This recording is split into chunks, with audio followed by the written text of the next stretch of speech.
All right, welcome everybody. This is Chris Record, and I'm excited to be able to walk you through the 90-day challenge. Today is day one, and what I'm going to do is I'm going to go over here to Facebook, and we are going to open up the 90-day challenge, and we're going to start going through this. Make sure you guys can see us, that we are live. If you can see us and you're live, go ahead and comment down below, and we're going to be excited about this, okay?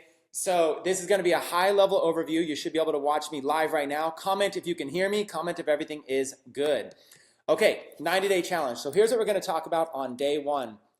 You're going to hear from myself, Chris Record. I've generated over $10 million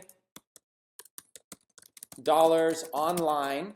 And then you're also going to hear from my friend who's actually visiting me today, Robert Nava, who's also generated literally over $10 million online. So we're going to cover that. Robert has generated over $6 million in sales from a single Shopify business. Okay, he's also Robert also generated over $2 million in sales from a product on Amazon. Okay, so this is e-commerce done as fasted. But here's the big thing. But we both started as beginners. Okay, we both started as beginners, and that's what we want to teach you today.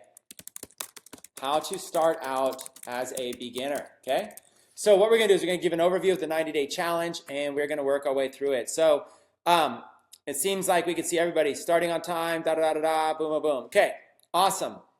So it looks like we got people here that are on time and you guys can see us. So come on in, join us for those of you that are live, and let's get cranking. Okay, so here's what we're going to do. I'm going to give you a high-level overview. We are going to go to a wholesaling site, and we are going to look at some products, and then we're going to go to Shopify, and we're going to talk about how to be able to add those products to your Shopify store, and then we're going to go over here to Facebook, and we're going to talk about how you place an ad to it. It is going to be fun, it is going to be simple, and it is going to be something that even beginners can learn how. Now, I'm going to use this notepad here to kind of tell notes, kind of talk through notes to you as we go through, and then I'll have one of my assistants transcribe these and provide them in the group for you as well. So here's a high-level overview of what we are going to cover today. Okay, we're going to cover some of these topics here. Okay, first things first. Explanation of the 90-day challenge. We're going to cover that since some people might be confused. 90-day challenge, as well as like goals and incentives that you can get. We're then going to cover explanation of how drop shipping works, explanation of how print on demand works, and we're going to show how to find products, put them on your store, and run ads to them. How to find cheap products and mark them up for big profits. And then we're going to give this is all going to be a high-level overview on how to set up your business for success, even if you are a brand new beginner. Okay, because you're going to have no coding, no design needed, no inventory that you need. Very little experience. Okay, it's going to be very, very straightforward from a couple of guys who have generated collectively a lot of money online. So let's jump in the challenge real quick. If you guys are watching live right here on this Just Now, if you guys are finding us on the Just Now, go ahead and comment on this. See, comments are starting to kind of come in. And people are saying click on the speaker to get audio. Yeah, there's a little button right here. If you can see this, right here, see this little audio button? You just click on this and the audio should be able to go up. And you can also make it full screen. So you can click this. Yeah, there's a little button right here. If you can see this. And you should be able to hear the audio. So with that being said, that's a high-level overview. And let's go ahead and get started. So again, just a recap. We're going to cover an explanation of the 90-day challenge, explanation of how drop shipping works, how print on demand works, how to find products, put them on your store and run ads to them, how to mark them up, and how to set your business up for success, even if you're a beginner with no coding, no design, no inventory, and very little experience. So with that being said, let's jump on board. Okay, first things first, in order to participate in the 90-day Shopify challenge, you must have a site with Shopify. You must have a store with Shopify. If you do not have one, go to shopify.com/techademics. Shopify.com/techademics. Shopify is very gracious and has extended this deal to us. The deal is 50% off for your first 3 months with the plan. So you're going to start your free trial today. All you do is you enter an email address, a password, and then create a store name and go create your store. Once you've created a store, you're going to want to upgrade to the $79 a month plan. Now, it's going to be 50% off. Now, I'm going to address the first question a lot of people have, is that it doesn't say anywhere that the plan is 50% off. Now, listen, don't worry about that. As long as you sign up from your store here, Shopify will discount your plan for the first 3 months. So what you do is you sign up for a trial, then you choose a plan, but don't worry because you will not be charged until after your 7 days. So after 7 days, then you're charged 50% off of that first plan. So you're going to be charged $39.50 for your first month, your second month, your third month, and then your fourth month on, it will be the $79 a month plan. So that's the plan that you want. That plan has the gift cards that we're going to be discussing how to use. That plan has the staff accounts, and that plan has the extra reporting. So the $79 plan is the one that you're going to want because that's the one that we're teaching on, and it has all of the features that you need and that you're going to want. Okay? So you're going to sign up. You're going to sign up for a store. Now, some of you have been asking, does it matter what your store name is? No, it does not matter what your store name is. Just start with a basic store name. Whatever you put here is like a username. So don't really worry about this because you're going to actually be able to get a domain name for your store at any time later. So start, if you haven't already done this, make sure you have this step. Okay, assuming that you have your Shopify store, you're going to go ahead and log into your store. Okay, you're going to log in to be able to follow along and be able to do this. Now, the very first thing that I teach everybody to do is, and let's put this in the notes. Okay. Number one, first thing I do is you're going to look at other Shopify stores to get examples of what to do, okay? Look at other Shopify stores. This is called modeling. We are modeling after other Shopify stores. So for a high-level overview of what the 90-day challenge is, we're going to help you build a Shopify store and help you become successful with it over the next 90 days. So let's look at some other Shopify stores to see some examples. So are you ready? Follow along with this search right here.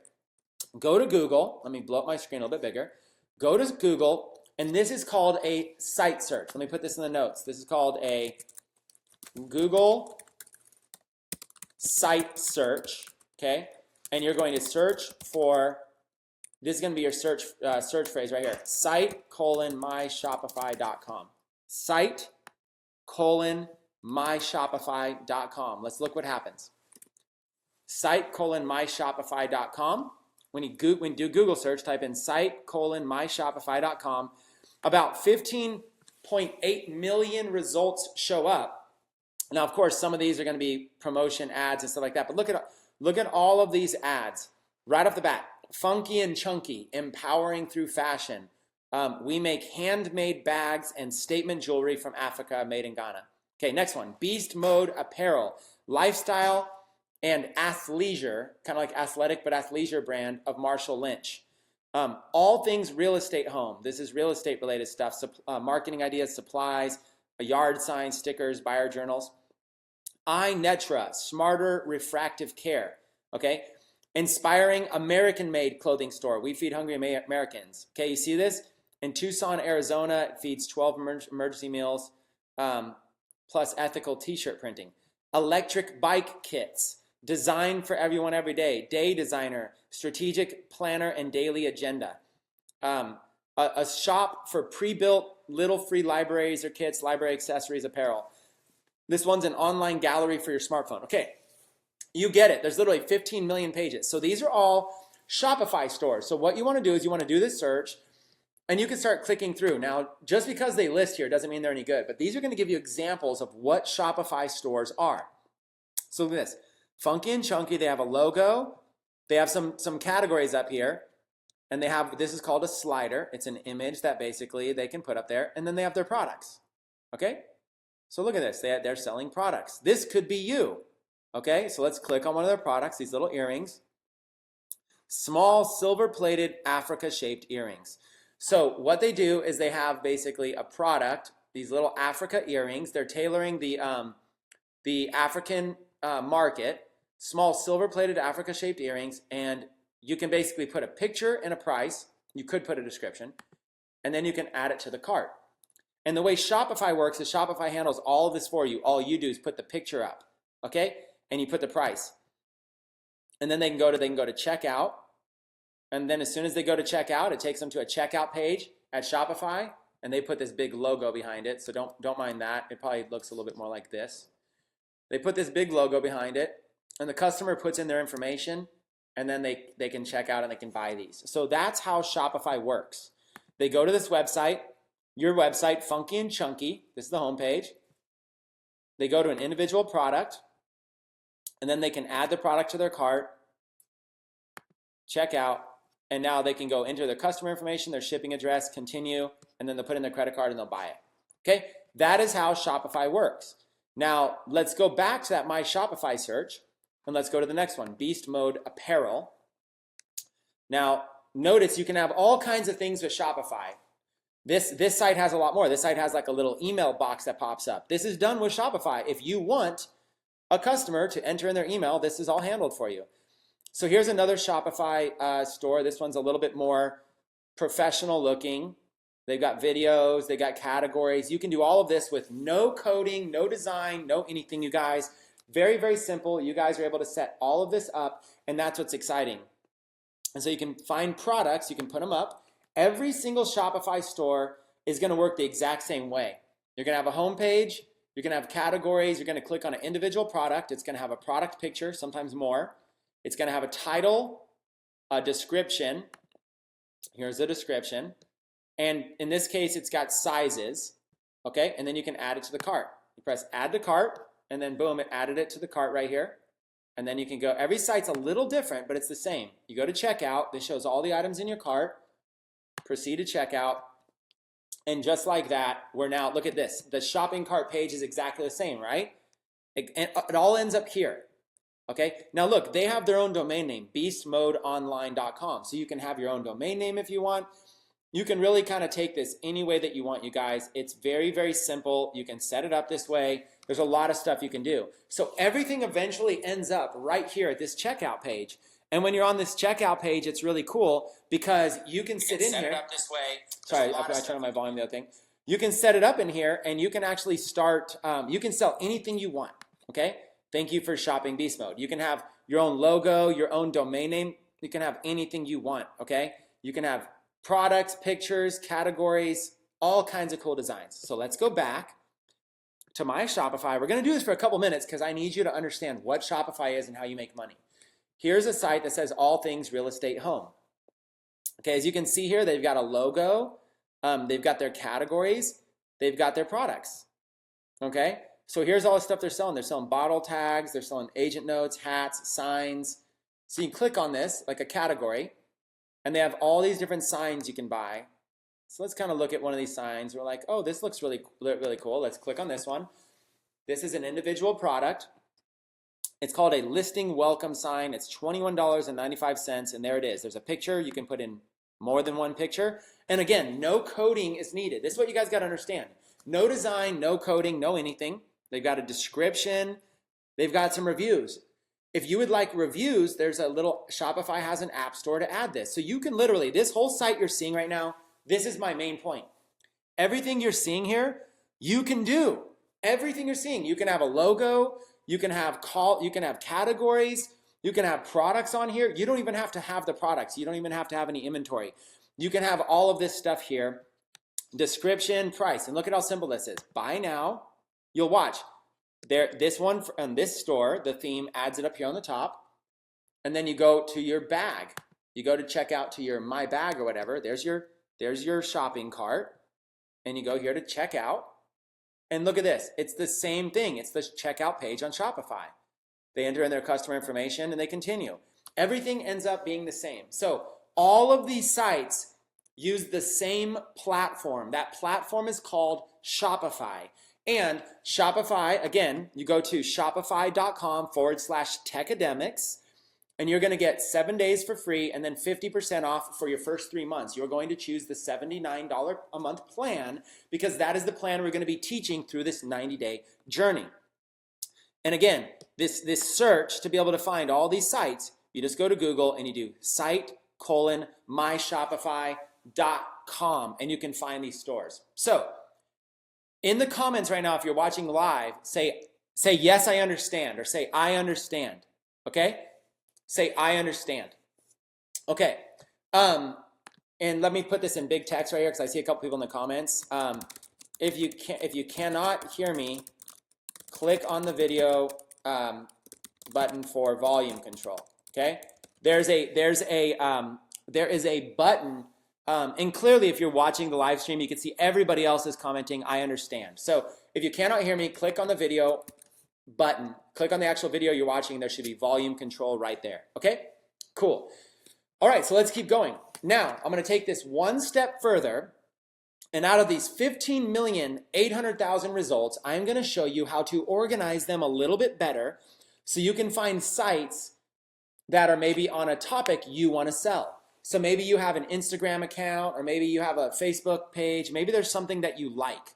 Okay? What you're going to do is you're going to do site:/myshopify.com space, and then type in a word for some type of niche that you want to be in, or something more you want to search for. So let's type in a few niches. Let's type in a niche like survival. Maybe you want to be in the survival niche. Instead of all those millions of sites, it pulled up 60,000 results. You're searching, basically this right here is searching sites on Shopify, and this is searching the keyword survival. So you're basically saying, I want to look at survival sites on Shopify. Okay, so you got to go through here. This one is called Survival Frog. And let's just go through one at a time and let's look at these. Here is Survival Frog, preparing made easy. So let's take a look at this store right here and let's analyze this because this could be you. Everything you're seeing here can be you. What they have is the first things first that happens is this was a pop-up and it's asking for my email address. They're looking to build an email list so that they can sell, if I join here, they can sell me a bunch of stuff via email. So I can go in here if I want and I can actually join this email list and press get my free kit and it says thank you. And then it takes me into the store. So literally, you can have a store that has, as soon as somebody visits, a little box pops up and it says enter your email for something free, for some sort of giveaway. And then what they'll do, this company now has my email address. Now they're going to start emailing me every single day, products I should buy, survival things, and this could be you. We can teach you, even if you are a beginner, we can show you how every single day you can go and you can email your list. You can build a list, email your list to buy stuff from you. It's a very cool concept, okay?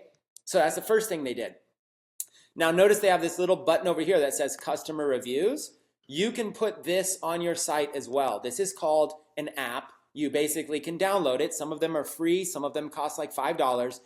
And you notice here 455 reviews that are 5 stars. So this allows customers, real customer reviews. They do this to build trust with their site. So they're able to put on little things like this to show they are a legitimate site. They have another button down here that says contact us. This allows customers to be able to contact them. Okay, they have that. And they can even do like a little live chat. Okay, so that's really cool. So see, they have these little extra add-on things. I just showed you how they have a little extra add-on thing that has an email. It collects emails, it gives customer reviews, goes contact. You guys can add all of this stuff to your store without any coding or design skills, you guys. There's tools that do this that we're going to show you. Over the next 90 days, you're going to learn how to build this and how to set all this stuff up, you guys. It's going to be crazy. Okay, so let's analyze this site. They have a logo that is very niche specific, Survival Frog. They basically have the word and a little frog thing. They've got this thing up here that says free shipping over $50. What that means is if you spend more than $50 in your shopping cart, they'll give you free shipping. They have this satisfaction guarantee, a 6-month any reason refund guarantee. They're doing this to give you confidence to buy here. This gives you confidence. Call us toll free, 1-800-PREPPER. That's a really good phone number. They have a phone number here that you can call, and even if you guys don't want to have somebody call your own phone line, there's these, during the 90-day challenge, we'll show you how there's these things called virtual assistants. There's literally companies that you can pay and they'll answer the phone for you on behalf of you. So if you ever wanted to do this, they probably didn't start with this as a beginner. They probably added this later. But what we're doing is we're looking at their site and we're saying, wow, they have a logo, they have confidence, customer reviews, confidence, and they have all these products. So now, after I opted in, it took me right here to this product. A paracord grenade survival kit, special free offer, $17.97 value, yours now for free, limit 1 per household. So check this out. They're willing to give me this item for free right now. Right now they're giving it to me for free. But I have to pay shipping and handling, okay? So that's the catch. The catch is they'll give this to me for free, but I just have to pay shipping and handling in order to be able to get it. So they're actually gonna make money off of this. Okay, because they're going to charge me whatever, $5 shipping and handling, $10, who knows what it is. And so they're actually going to make money, even though it's zero, because they get this thing probably, this little survival kit is probably just a couple bucks for them. So we're going to show you how to be able to go in here and how to build a store.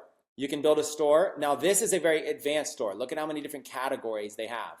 They have products and all kinds of things. They've got hundreds of products in here, and they got a little theme going, okay? So they're looking for survival products. But that's how easy it is. This is a very professional store. Here's the main point you're going to walk away with. You can model after this store, you guys. You can have a store like this. Okay, let's go back to survival. Let's check the next store here. Survival Life Store. Okay, let's take a look at it. Here is Survival Life Store. Okay, and you've got a beautiful brand. You can shop by category. They've got knives, clothing, paracords, camping, hunting, food, all this kind of stuff. They've got a clearance section, new. They've got, remember, gift cards.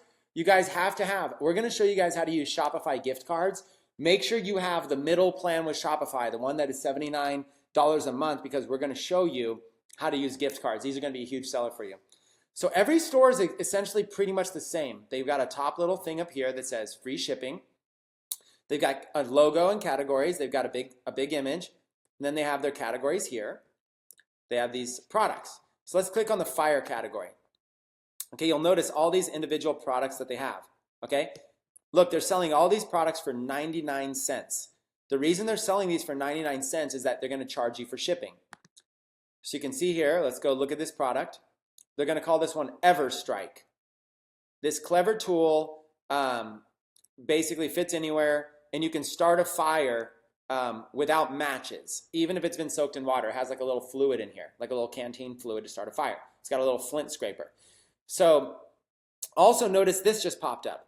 Harold in Wellsville, United States purchased an EverStrike.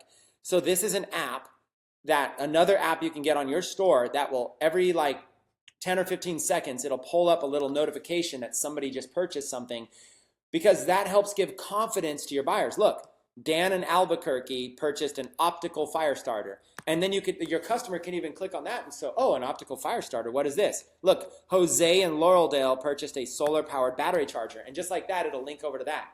Philip in Greenfield purchased a 24-piece ultimate grilling set. Okay, so there's all these products that you can have. So you have a product image, you have a product title, you have the price you're going to sell it for, and you have a price that you can compare it to. Okay, the customer can then add it to the cart. Once they add it to the cart, it works the same as all Shopify stores work. It shows your cart, and then you go to checkout. And look at this. It's the same as every other Shopify store. You enter your customer information, and you continue.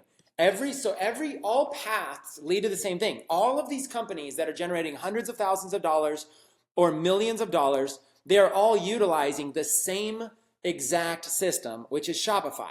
Okay, that's what this 90-day challenge is about. And I'm showing you how to be able to go in here and how to find stores. Okay, let's look at something else. Instead of survival, let's take something that's a random topic. Let's do magic. Maybe you want to get in, maybe you want to sell magic related stuff. I'm just making this up as I go. You go myshopify.com/magic, and you're able to go in here and you're able to look at, let's just go click through and let's look at some sites. Here is another Shopify store that has that has this thing. It's called Magic Instruments. Again, they have an email box that pops up. They have a help box down here, okay? They have a nice, beautiful theme. It looks very professional. It's gonna rotate images. You can see like it rotates images, perform brilliantly, play instantly, learn more. Beautiful images. Magic Instruments Rock Stars. It's some testimonials. And then here's like the magic guitar. Here's all, they're able to sell their product. Very beautiful. They're able to sell this thing. Okay, that's an example of a Shopify store. Let's go down here. Learn amazing magic tricks. Okay, here's a magic site. You'll notice it has this big bar up here, and then it has this logo, and then you can shop. They have magic, card magic, coin magic, street magic, and mentalism. So you can go in here and you can click on card magic, and it's going to show you a bunch of card magic stuff.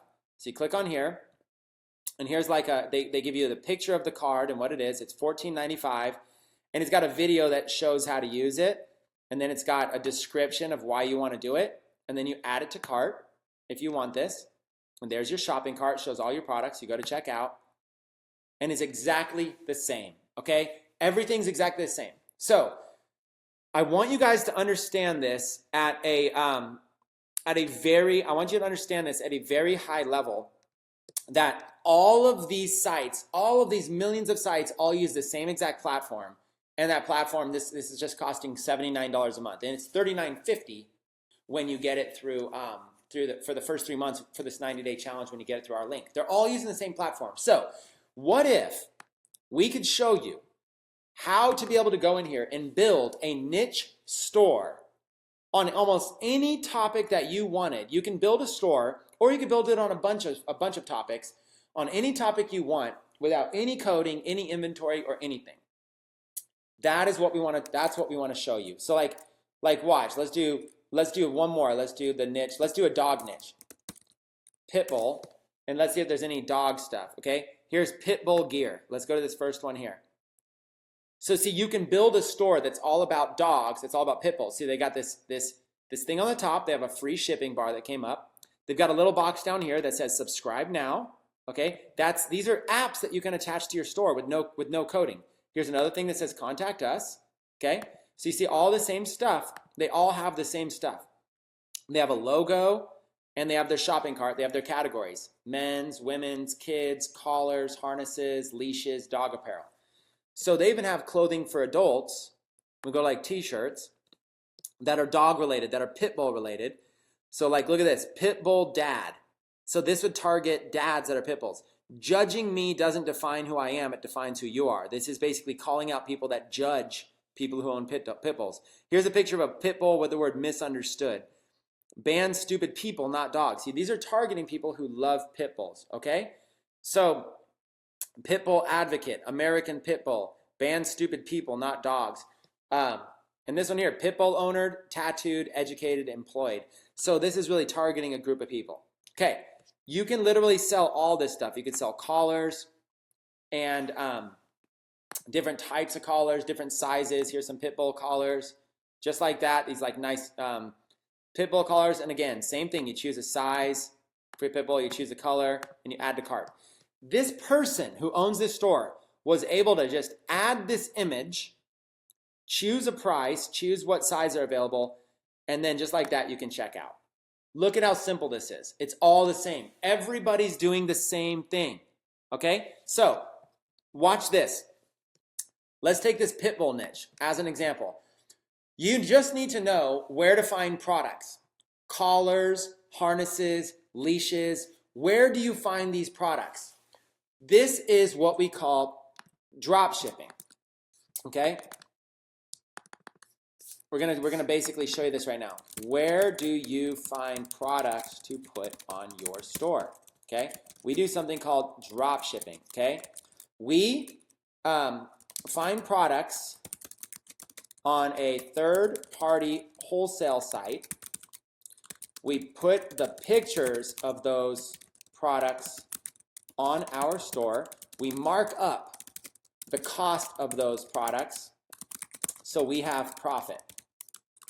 When a customer orders the product for retail price, the money goes to you, okay? I'm gonna actually change this all to you so it makes more sense. You find the products, you put the pictures on, you mark up the cost. When a customer orders a product, the money goes to you. You take a percentage of the money and pay it to the wholesaler.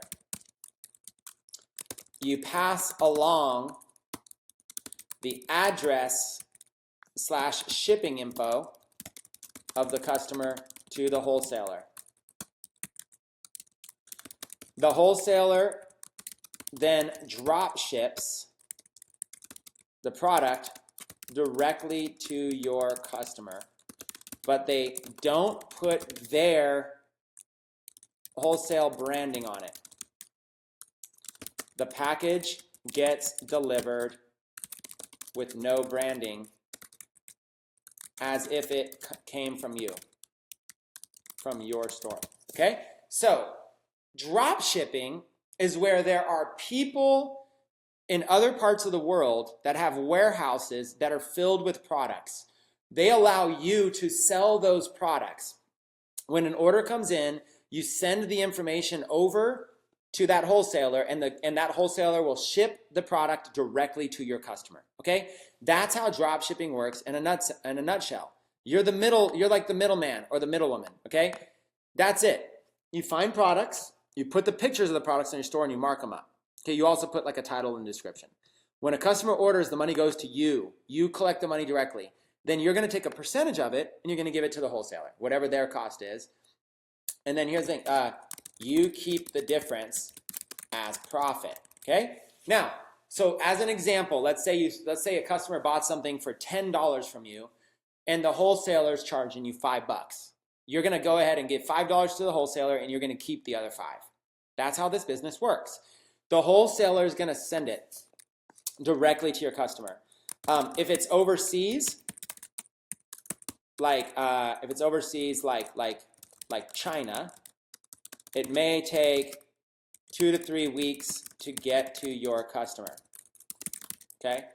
If it's in the United States, USA, it might take less than a week. Okay? It all depends. Now, of course, if you're using a wholesaler in China, you're going to have more profit than if you're using someone in the USA. So what a lot of people do is they do drop shipping from China to start out. Okay? Most beginners start out with wholesalers from China. Then, when a product starts selling a lot, you can bulk order it to the USA and have it shipped directly from the United States in less than a week. So it comes to your customer faster. But the problem with shipping directly from the United States is you're either going to find a wholesaler and make less profit because the United States is more expensive, or you're going to bulk order it from China. And so now you're going to have a lot of profit, but now you had to spend money. You might have had to spend some money to buy the product. Whereas the reason they start with wholesalers from China is you have zero inventory cost, and it's super cheap, allowing you to be able to make some money. Okay, so let's go through this. Let's go to this niche here, the pit bull niche. We'll actually use all those niches we just went. The first wholesale company I want to talk to you guys about, the main one we're going to be using is a company called AliExpress. So you guys can go ahead and write down this name right here, ALI Express, AliExpress. Go ahead and write this down. This is a wholesale site. Most of the stuff here is from China, but they actually have stuff from all over the world. Okay, AliExpress. Now what I'm going to do is I'm going to show you a little bit about how to search on AliExpress, and then I'm going to introduce you to a business partner and friend of mine that's here with me. His name is Robert Nava. He sold millions of dollars online. He happens to be at my house today, and Robert is going to give you some tips on how he's found AliExpress. Let me ask you this. Robert has done over $6 million with his own Shopify store, a store just like this, basically selling like this dog collars, dog leashes, except his wasn't this site. He's done his own store with Shopify and has done over $6 million in sales. How many people right now in the comments would love to hear Robert, would love to hear and get some advice as a beginner from somebody who's already done $6 million? Let me know in the comments right now. I'd love to read that. I'd love to see how many people are engaged and would love this. So, AliExpress, okay? You guys ready? AliExpress. What you do is you come here and you're searching for products, okay? You're gonna come in here and you're gonna search for products. So search from niche specific. Type in the word Pitbull and look at all the stuff that comes up. Pitbull necklaces, Pitbull rings, Pitbull stickers, Pitbull bracelets, Pitbull collars, Pitbull harnesses, all kinds of stuff, right? So look at this, Pitbull collars, Pitbull harnesses. So here's a bunch of products that are available, okay? So we're gonna just go through, and I'm not gonna show you any advanced searching right now. We're just gonna show you, you can feature these products on your store, okay? So here's an example of a product right here. This is a black spiked studded leather harness, like a chest harness for a pit bull, okay? This right here represents the price that, that you have to pay for it. Your price is gonna be $36 to $38.95 a piece. So if you wanna list this on your store, you have to mark it up. You'd have to sell this for more. If you wanted to make a profit, you would have to sell this for more than $36. Okay, but you can, right now, you can have this from a vendor who's got a really good rating. Okay, this vendor has a feedback score of 20,000. They have positive feedback, 98.1%. So let's look at this person. Who is this person? If an order comes in, who the heck is this person? Let's see if they're trustworthy. Let's click on the vendor and let's look at this person. Here they are, pet artist, right? So this person is selling all of these types of products. Okay, here's one vendor. They're selling, look at here, they're having, they're selling all this. They are a wholesaler. They want you to sell these products for them on AliExpress. So they got all these little dog harnesses, kind of stuff. So it kind of shows the best selling items, the new arrivals they have, best collars. So you can sell like all of this stuff right here, okay? You can feature all of this vendor's products on your store. Nylon harnesses, small dog harnesses, leather harnesses, harnessettes. You can resell all of this stuff. Okay, you look at this, like this right here, service dog harness. It's gonna cost you $7.69, okay? Here's this little small dog harness. This is gonna cost you $3.31, okay? So like this product right here on this AliExpress wholesale site, the public doesn't know about this, okay? The public is not gonna buy from like, China. The public just wants to buy, people in the United States just wanna buy retail, okay? So here's an example of this thing right here. This is just an example of this harness, okay? This harness is gonna cost you like $3.31. So look, you can sell 4 colors of it. You can sell red, pink, blue, and black. You can sell 3 sizes, small, medium, or large. And look, a small black harness costs you $3.31. A medium costs you $3.56. A large costs you $3.91. Okay, now let's look at shipping. Okay, so here's all the shipping options. Okay, ship my order. So if you have a customer in the United States, these are the different ways they can ship. All this kind of stuff. The one we want to choose is something called e-packet. Write this down, e-packet. You're looking to choose e-packet. Ship the order right here using e-packet to the United States using e-packet. So now, my total price right here for this product, if I want to be in the dog niche and I want to sell a small dog or cat harness or leash set, my cost is $4.73. So watch how simple this is. Okay, let's do this. Like let's do dog harness. Watch how simple this is, you guys. Follow along. We're gonna go to Google. We're gonna do site myshopify.com. 15 million results. We're gonna type in small dog harness. Okay, and there's all these pages. This one's selling dog harnesses, small dog harnesses, small dog harnesses, small dog clothing, dog harnesses, all this kind of stuff, right? There's just tons and tons and tons. Okay, whatever the site is, there's just lots of them. So you can have a site just like this, GW Little, where dogs get happy. You can have a site just like this. They got their little thing that shows reviews. And look, they got all these little dog harnesses. Okay, so when you see a little dog harness like this, This company here is selling them, and look, they got the same little app that somebody just purchased something. This is you now. This is a retail site. This would be your site, your logo, your site. They are selling this item right here for $23.99. Okay? But you can get this same product for $5. Okay? You can get a product like this for $5, like a blue one right there for $5, a harness leash set. So you'll have a site, your cost will be $5, and you're marking it up to like $25. That leaves you like $20 in profit. Now, let's cover this in basic detail. The price of the product is $3.90. The price of the shipping to the customer is 83 cents additional. So your total out the door cost is $4.73. So if this was you, you would collect $23.99 from your customer, so $24, and your total, you're selling it for like $5, right? So you're essentially making the difference, $19 in profit. All you did was you featured a picture like this, and maybe some more pictures where somebody can look at it. See? All you did is you featured a little picture of it, just like this, but the customer doesn't see your wholesale cost. I mean, think about it. If you go buy a car, this is common sense. If you buy a car, do you assume the car dealer got it for a better price? Yes.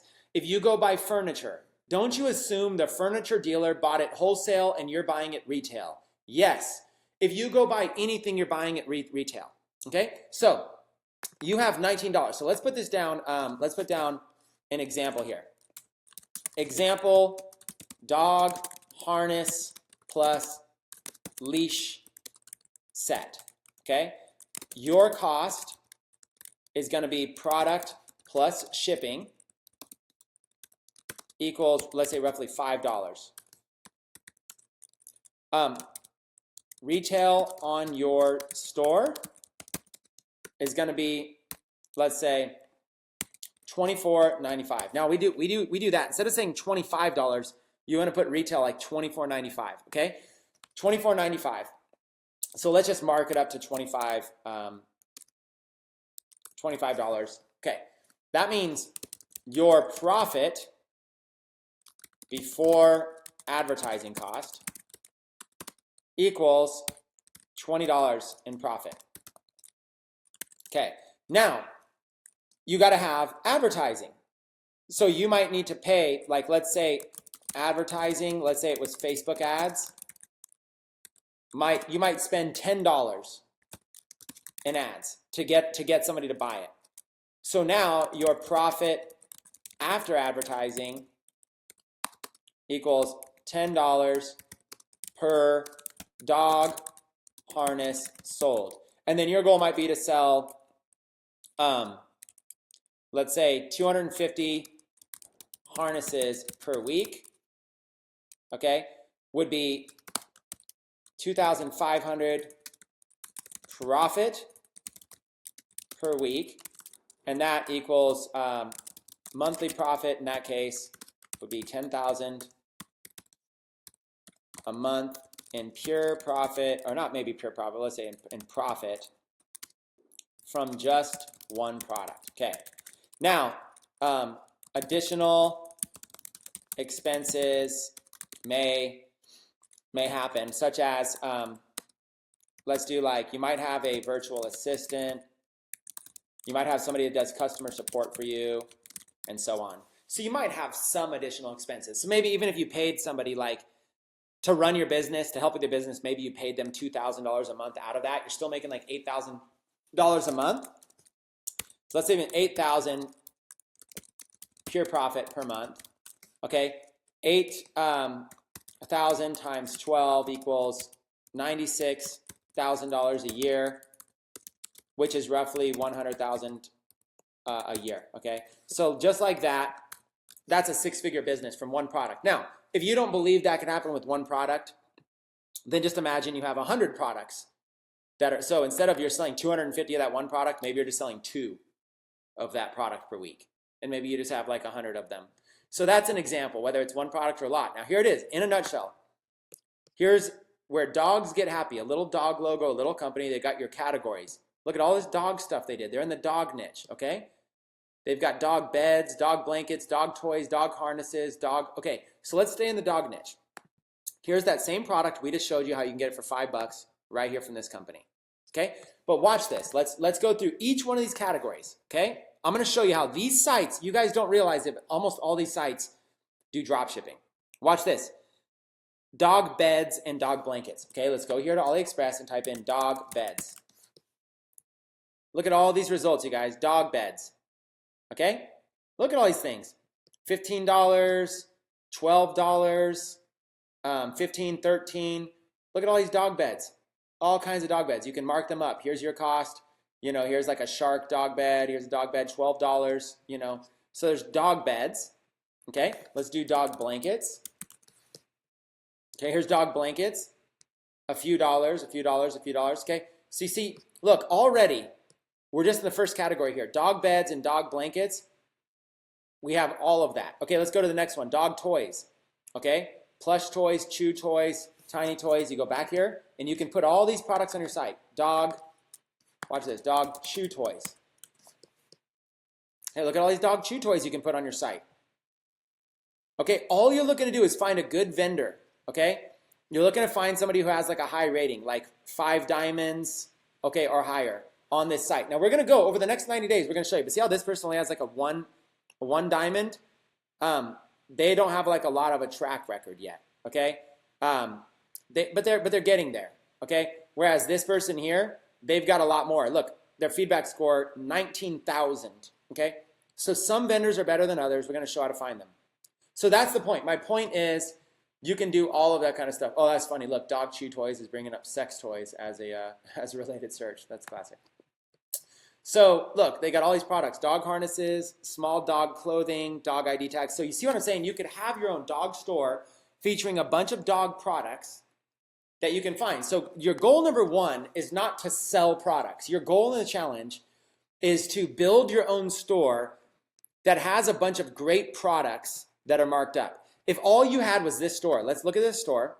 If all you had was a store just like this, that looks good, it's set up. That's what your first month should be. Your first month in the challenge should be to set this up, to have something like this, to have, get reviews, get a good looking store, build it out, make it look good, and go for your first $100 in sales. Okay? Look how they're dividing. Look, they even have their little email option pop up. These guys are doing it right. This is a great example. And you guys might think they spent, hundreds of thousands on this stuff. No. A lot of these people are barely spending anything. So what you have to do is you have to basically get a store and you got to start setting it up and adding products. That's what you're going to learn in the challenge. I want you to start by reverse engineering and going, you guys should go look at this store, gwlittle.com. Go to this one. Look at it. Go look at everything. Go look at what they're doing. Start to copy after this stuff. And you can do it in any niche you want. Okay?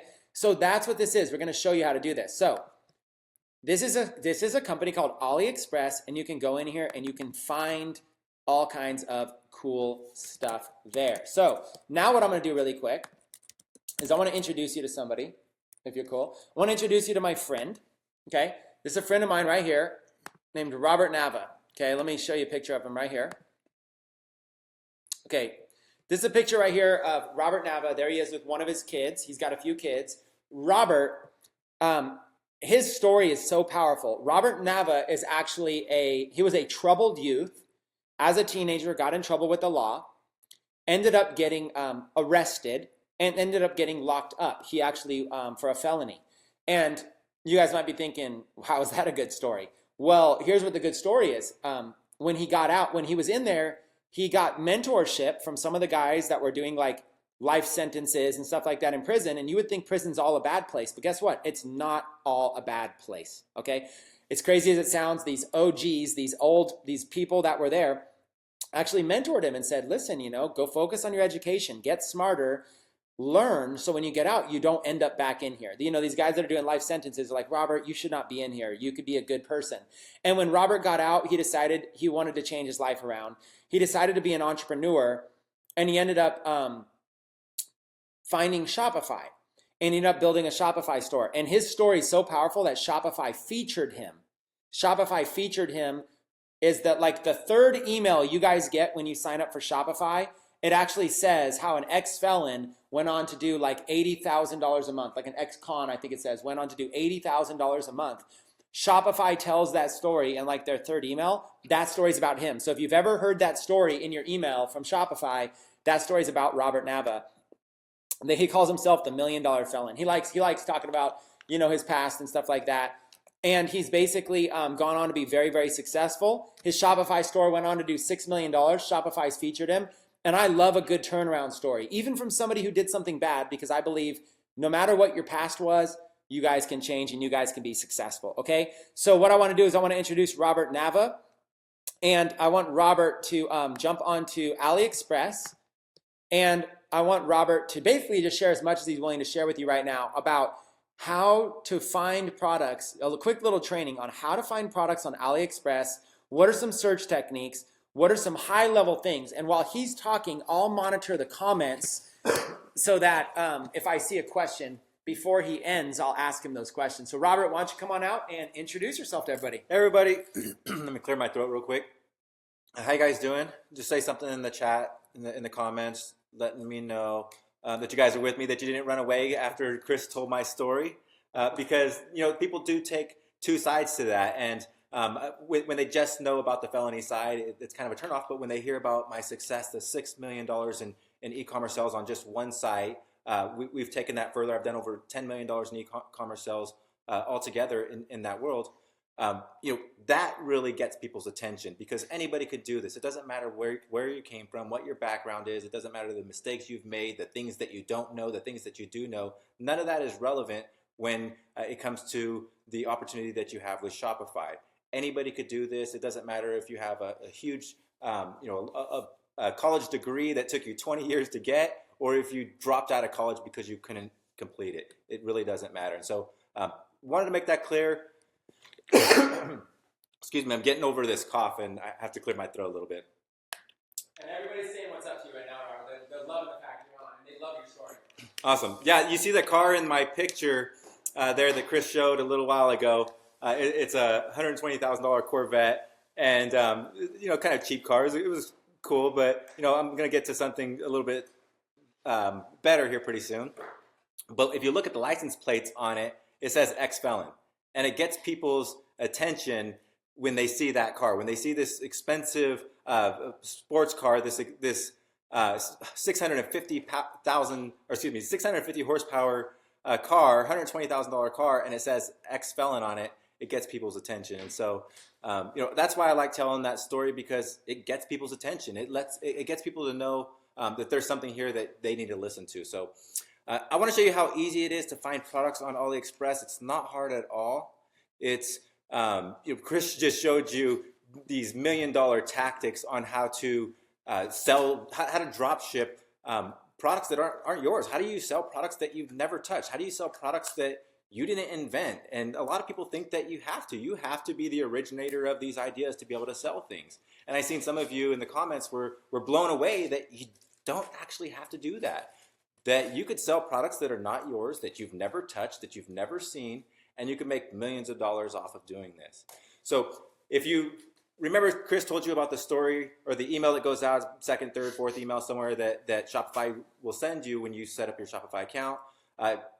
Read that article. You'll hear my story about selling backpacks.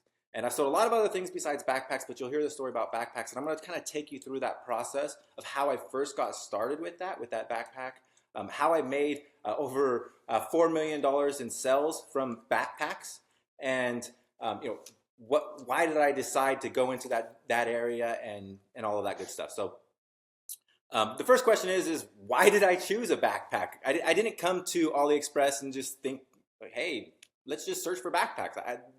I had no clue how to find products. Chris, can I open up another tab here and open up watch count? Yep. So there's actually another tool that I used back then. It's called Watch Count. And you can see it right there, WATCH count, COUNT.com. And here is a place or a website that you can find products that are being watched, products that are highly desired on eBay.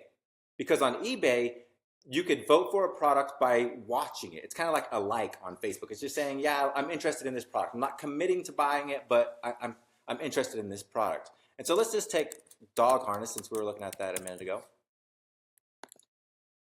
Oops. I guess I got to type it right. It's not such thing as dag harness.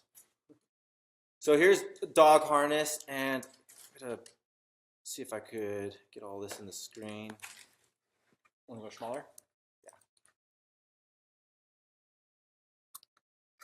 Cool. Thanks. All right, so on watch count, you have a few different things that we want to pay attention to, or just really two different things you want to pay attention to. When you put in your search, you're going to get two different numbers. You're going to get a number of watchers over here on the left, and the number of sales over here on the right. The watchers is really what this app is built on, or this website is built on, is to show you the popularity of products.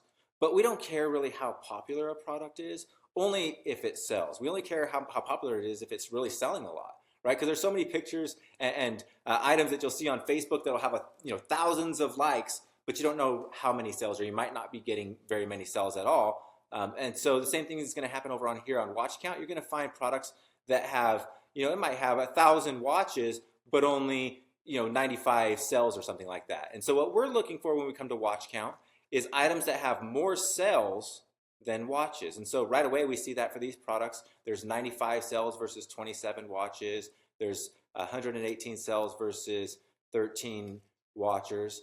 And that's exactly what you're looking for. That tells you that two things. One, it tells us that dog harnesses are kind of in demand. People are buying these. Maybe, these are different types of dog harnesses, it looks like, or actually it looks like they might be the same one, just different colors. But that doesn't really matter. What matters here, what's really important here, is that there's a lot more sales than there is watchers, because that tells you that people aren't just interested in looking at it and semi-interested in the product. It means that they're really committing to it. They're ready to make that purchase. They're already making that purchase over here on eBay.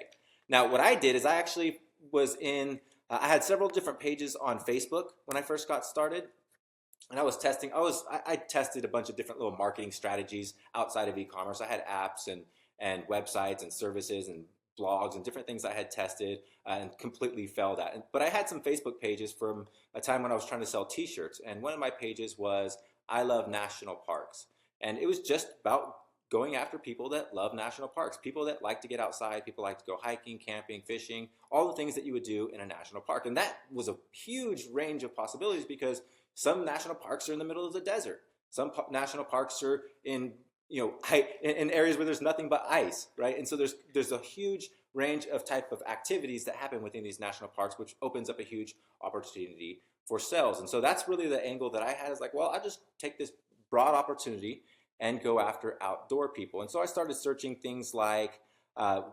outdoor was probably one of my first terms. And I just come over to watch count, and I'm going to take it back over to AliExpress and show you that here in a little bit. But I start off on watch count, and I probably put in something like outdoor, and I seen a bunch of things that were not relevant and some things that were relevant. But I look for things that are in my niche, the niche that I'm interested in going into, and see if there's a lot of stuff that comes up. And so when I searched outdoor, nothing really relevant comes out. And then I went to another one that kind of crossed that niche, and I probably went into like survival or something like that. And just searched a bunch of different terms that might be relevant to the niche that I'm interested in going into. I haven't decided what I want to do yet. I haven't decided on a product, but I'm just thinking about going in a certain direction. And so again, I searched survival, and I see what is there, and I get all kinds of just different, there's a whole range of survival things. If we really wanted to take time going through this, you could look by categories. I don't always do that. What I do is I look for just products that show up over and over and over again, and when they do show up, that they have a lot of sales. And so like this tomahawk shows up first. Let's scroll down. I don't see any other tomahawks or anything down there, so that might not be a hot item in the survival niche. But what I do notice is that, and the tomahawk is what got my attention about it, is that bladed items are very popular in the survival niche. By scrolling up and down this page, I see knives, I see credit card knives, all types of bladed items. Here's a little pocket tool that has some sort of blades on it. There's knives. There's several different knives. There's the saw, the hand saw. There's and then there was the axe all the way at the top. So I noticed a trend among bladed items, and so that's what I think I would want to go into. If I was thinking about going into the survival niche if I came over here to Watch Count and Watch Count is saying that everything in the survival niche, or the most popular things in the survival niche are built around bladed items, then that's the type of product that I want to go into. And so that's the key strategy I use for finding what type of product direction I want to go into. And that's exactly what I did when I found my first product. Now, I don't remember my first search that I did years ago. That was 3 years ago when I found the product that I really scaled, which was a backpack I told you about.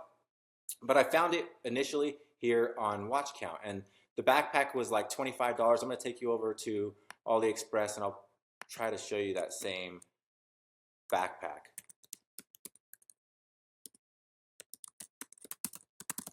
And I had an idea of where I wanted to go because I had a page already, but you don't really have to have any ideas. All you got to do is just search keywords, just pick any keyword and see what goes up, what comes up.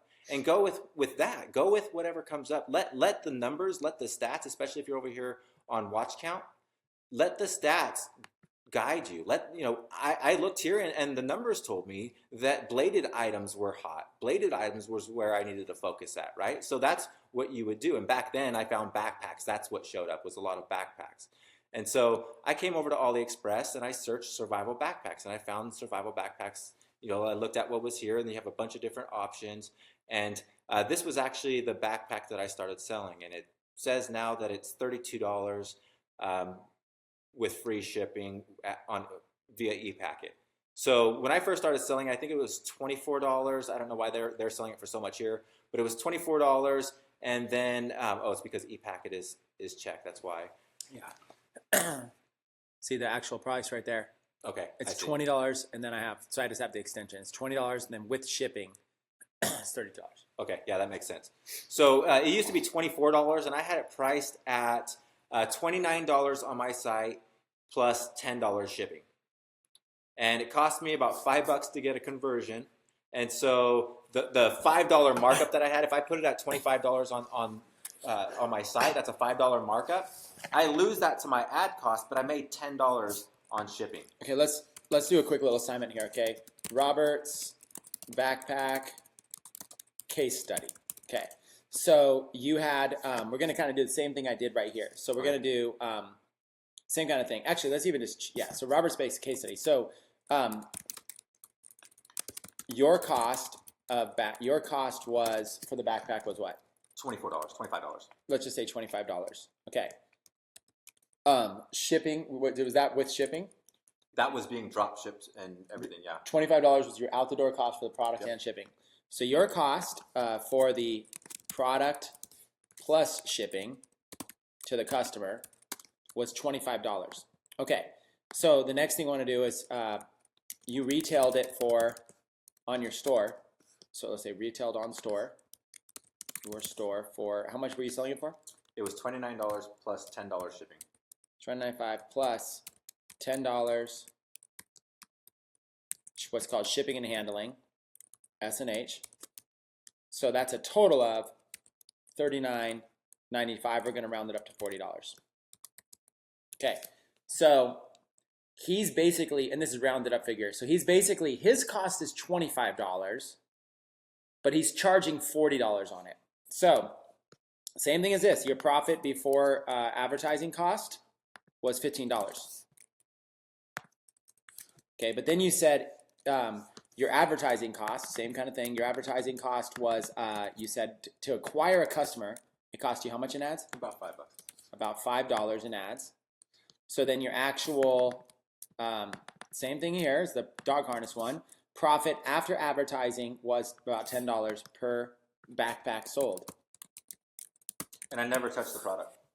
And that's with no inventory, no handling, never touched the product, which means he only used pictures.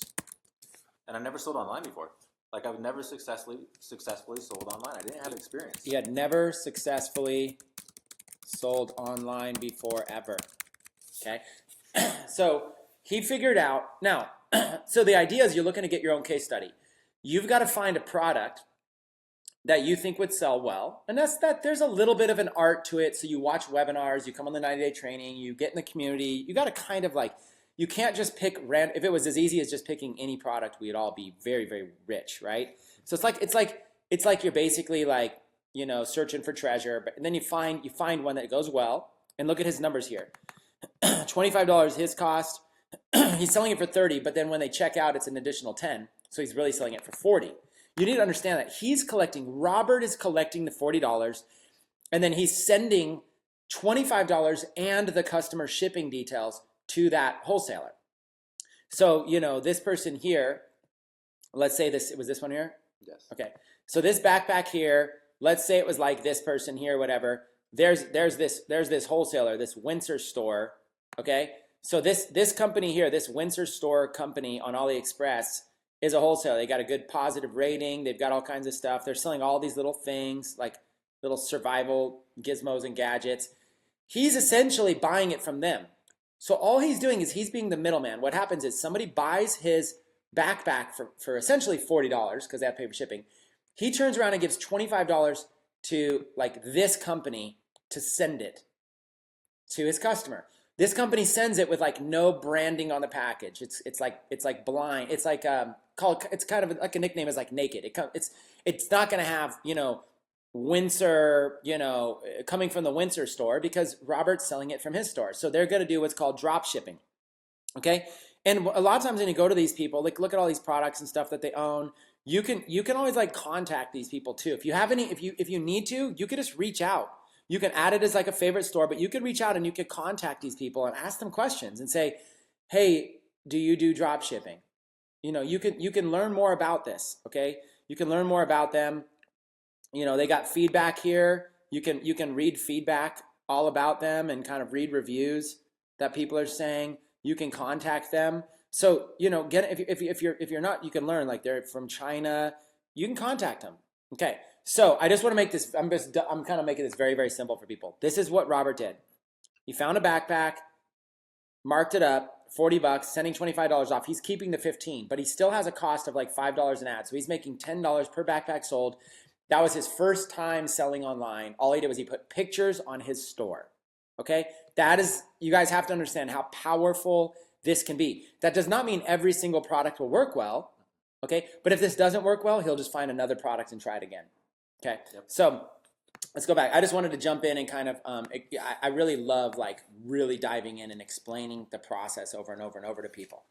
Cool. Yeah. And to kind of give you a way to future cast if you want to grow your business beyond drop shipping, because Chris mentioned reaching out to this supplier. And just to tell you, I don't want to dwell on this too much, but we actually did that. We reached out to our backpack supplier and we actually got the price of these backpacks down to $6 a piece, actually $5 a piece recently, and it cost about $7 to ship. So our total cost is now about $12, which is half of what we were paying initially. And so our profit margins is a lot better.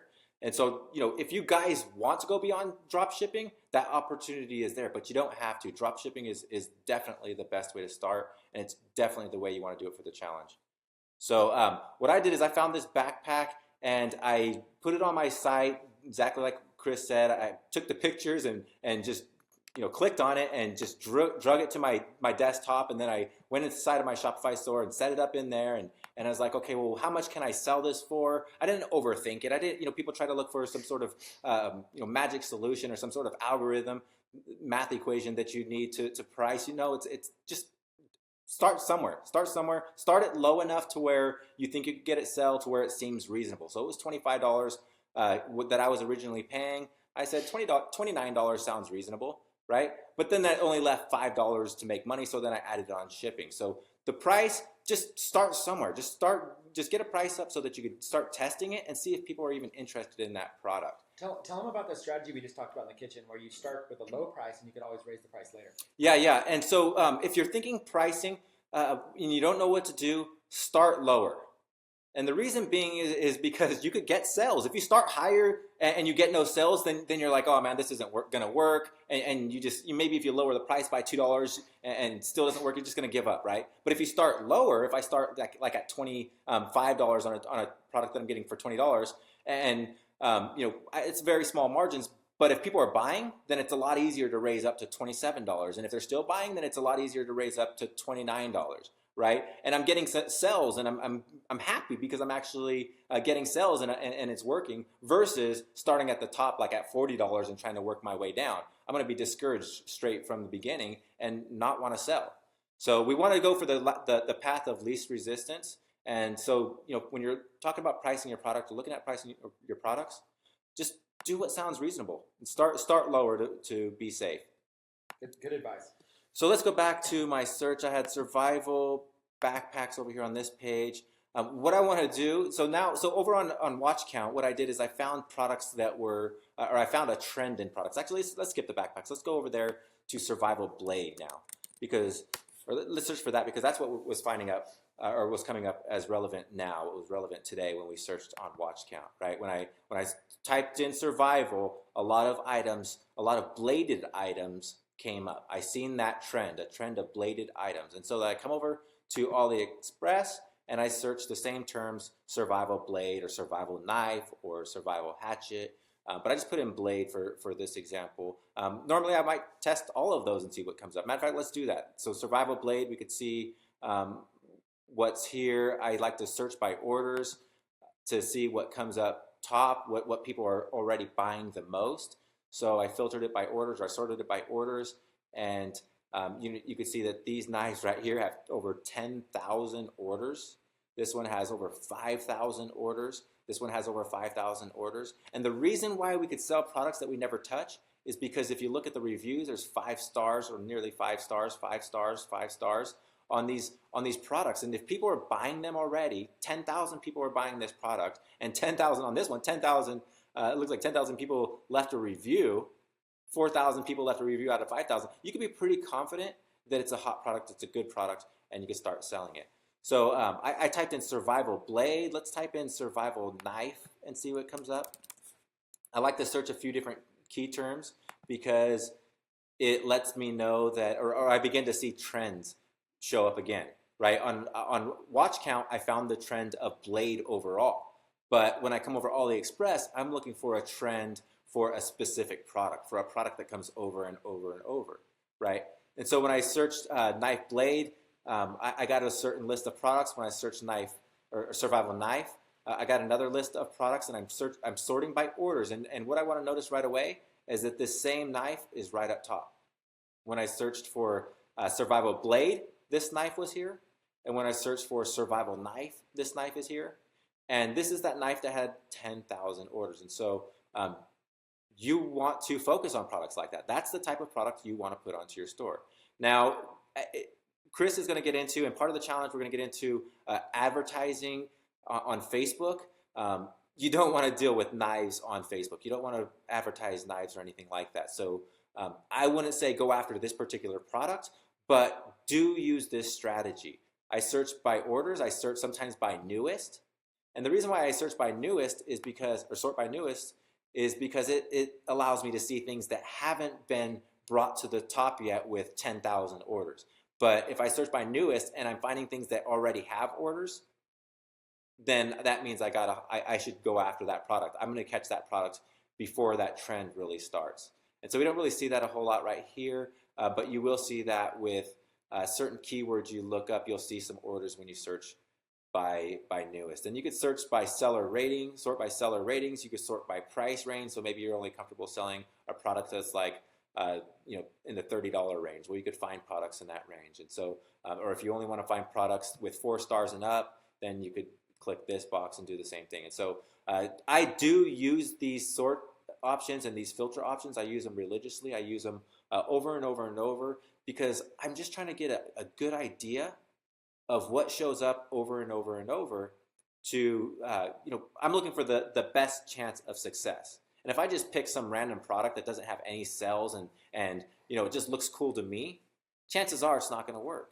It might work. I might get lucky and it might work, but chances are it's not. And I've done it plenty of times. There's plenty of times where I swore a product was going to work, and I built some fancy sales page to sell it because I believed in it that much, and it didn't sell at all. So that method, it's not really, you don't want to rely on that. The methods you want to rely on are the numbers, searching by orders, seeing the number, the amount of orders that come up. If it's a product that has consistently more orders when you search different terms and that product shows up at the top, like this knife right here, then that's a product that you want to focus on. So if you already have a survival store or a niche in outdoors where people might like this knife, put it on your store. Just throw it on there. You could sell it. You can't advertise it, but you could sell it. Let's do another example. I want to go back to dog harness. Give you one more example. Actually, let's take it a step back. So we were looking at dog stores earlier, but maybe we don't know if we want to do harnesses yet. We don't know what we want to sell. We just want to get into the dog niche. One cool thing you could do is type in dog, and then for one, you could just see what comes up. Sometimes it looks at your previous search, so I don't know what was part of Chris's previous searches on this computer. But you could, when you type things in, it does give you a list of suggestions. But you could type in like dog A, and then see what shows up, right? You could type in dog B and see what shows up, right? Just go down the complete alphabet, dog C, right? And these gives you idea after idea of what people are looking for. These are suggested searches based on the results. It tells you how many results there are.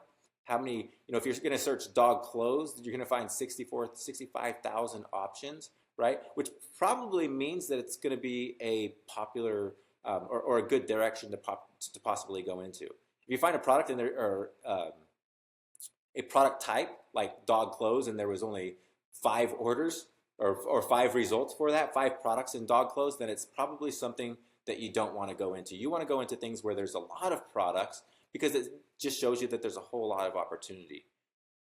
So let's go back. Let's say dog. Let's just pick a random one. Let's pick dog G and let's see what comes up. Dog grooming. Cool. I wouldn't have really thought of that one, right? Dog grooming, I wouldn't have thought of that. So let's just pick that, click on it. We were interested in possibly going in the dog niche. We see when we type in dog G that dog grooming is a popular sub-niche or niche to go into. And so I search by orders and see how many orders there have been or see which products had the most orders in the dog grooming niche. And this comb is what comes up for first, this brush. It's a pet dog grooming practical needle comb for dog, cat, gilling, brush, quick clean tool, pet supplies. Don't steal AliExpress's titles. You don't want them. If you put this title on your store, you're not going to sell it, right? But what you can know is that this product sells well. People want this product, right? It makes total sense. Nobody wants to let their dog run around. If it's a lot of dogs are prone to, a lot of breeds are prone to shedding. And so, a lot of people want to keep the shedding down. And so they brush their dogs and take care of them. And so it seems, it makes sense that it's a very popular product, but I wouldn't have thought of that. I'm not part of the dog niche. I don't own a dog. I have owned dogs, but I wouldn't have thought of that. And just like for my backpacks, I wouldn't have thought of that. I wouldn't have thought of selling a backpack. I don't go out hiking and fishing and hunting all of the time. I do go out, go for walks with my kids, and we do fun things, but that's not the niche that I'm engulfed in. That's not who I am.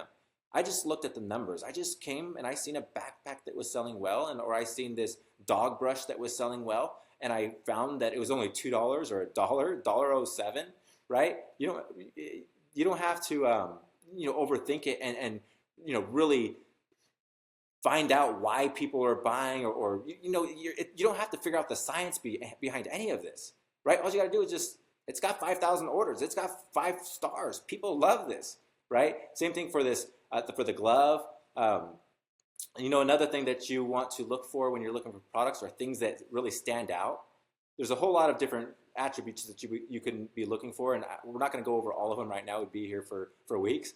But one of them is a catchy item, something that just stands out. Visually, it just stands out.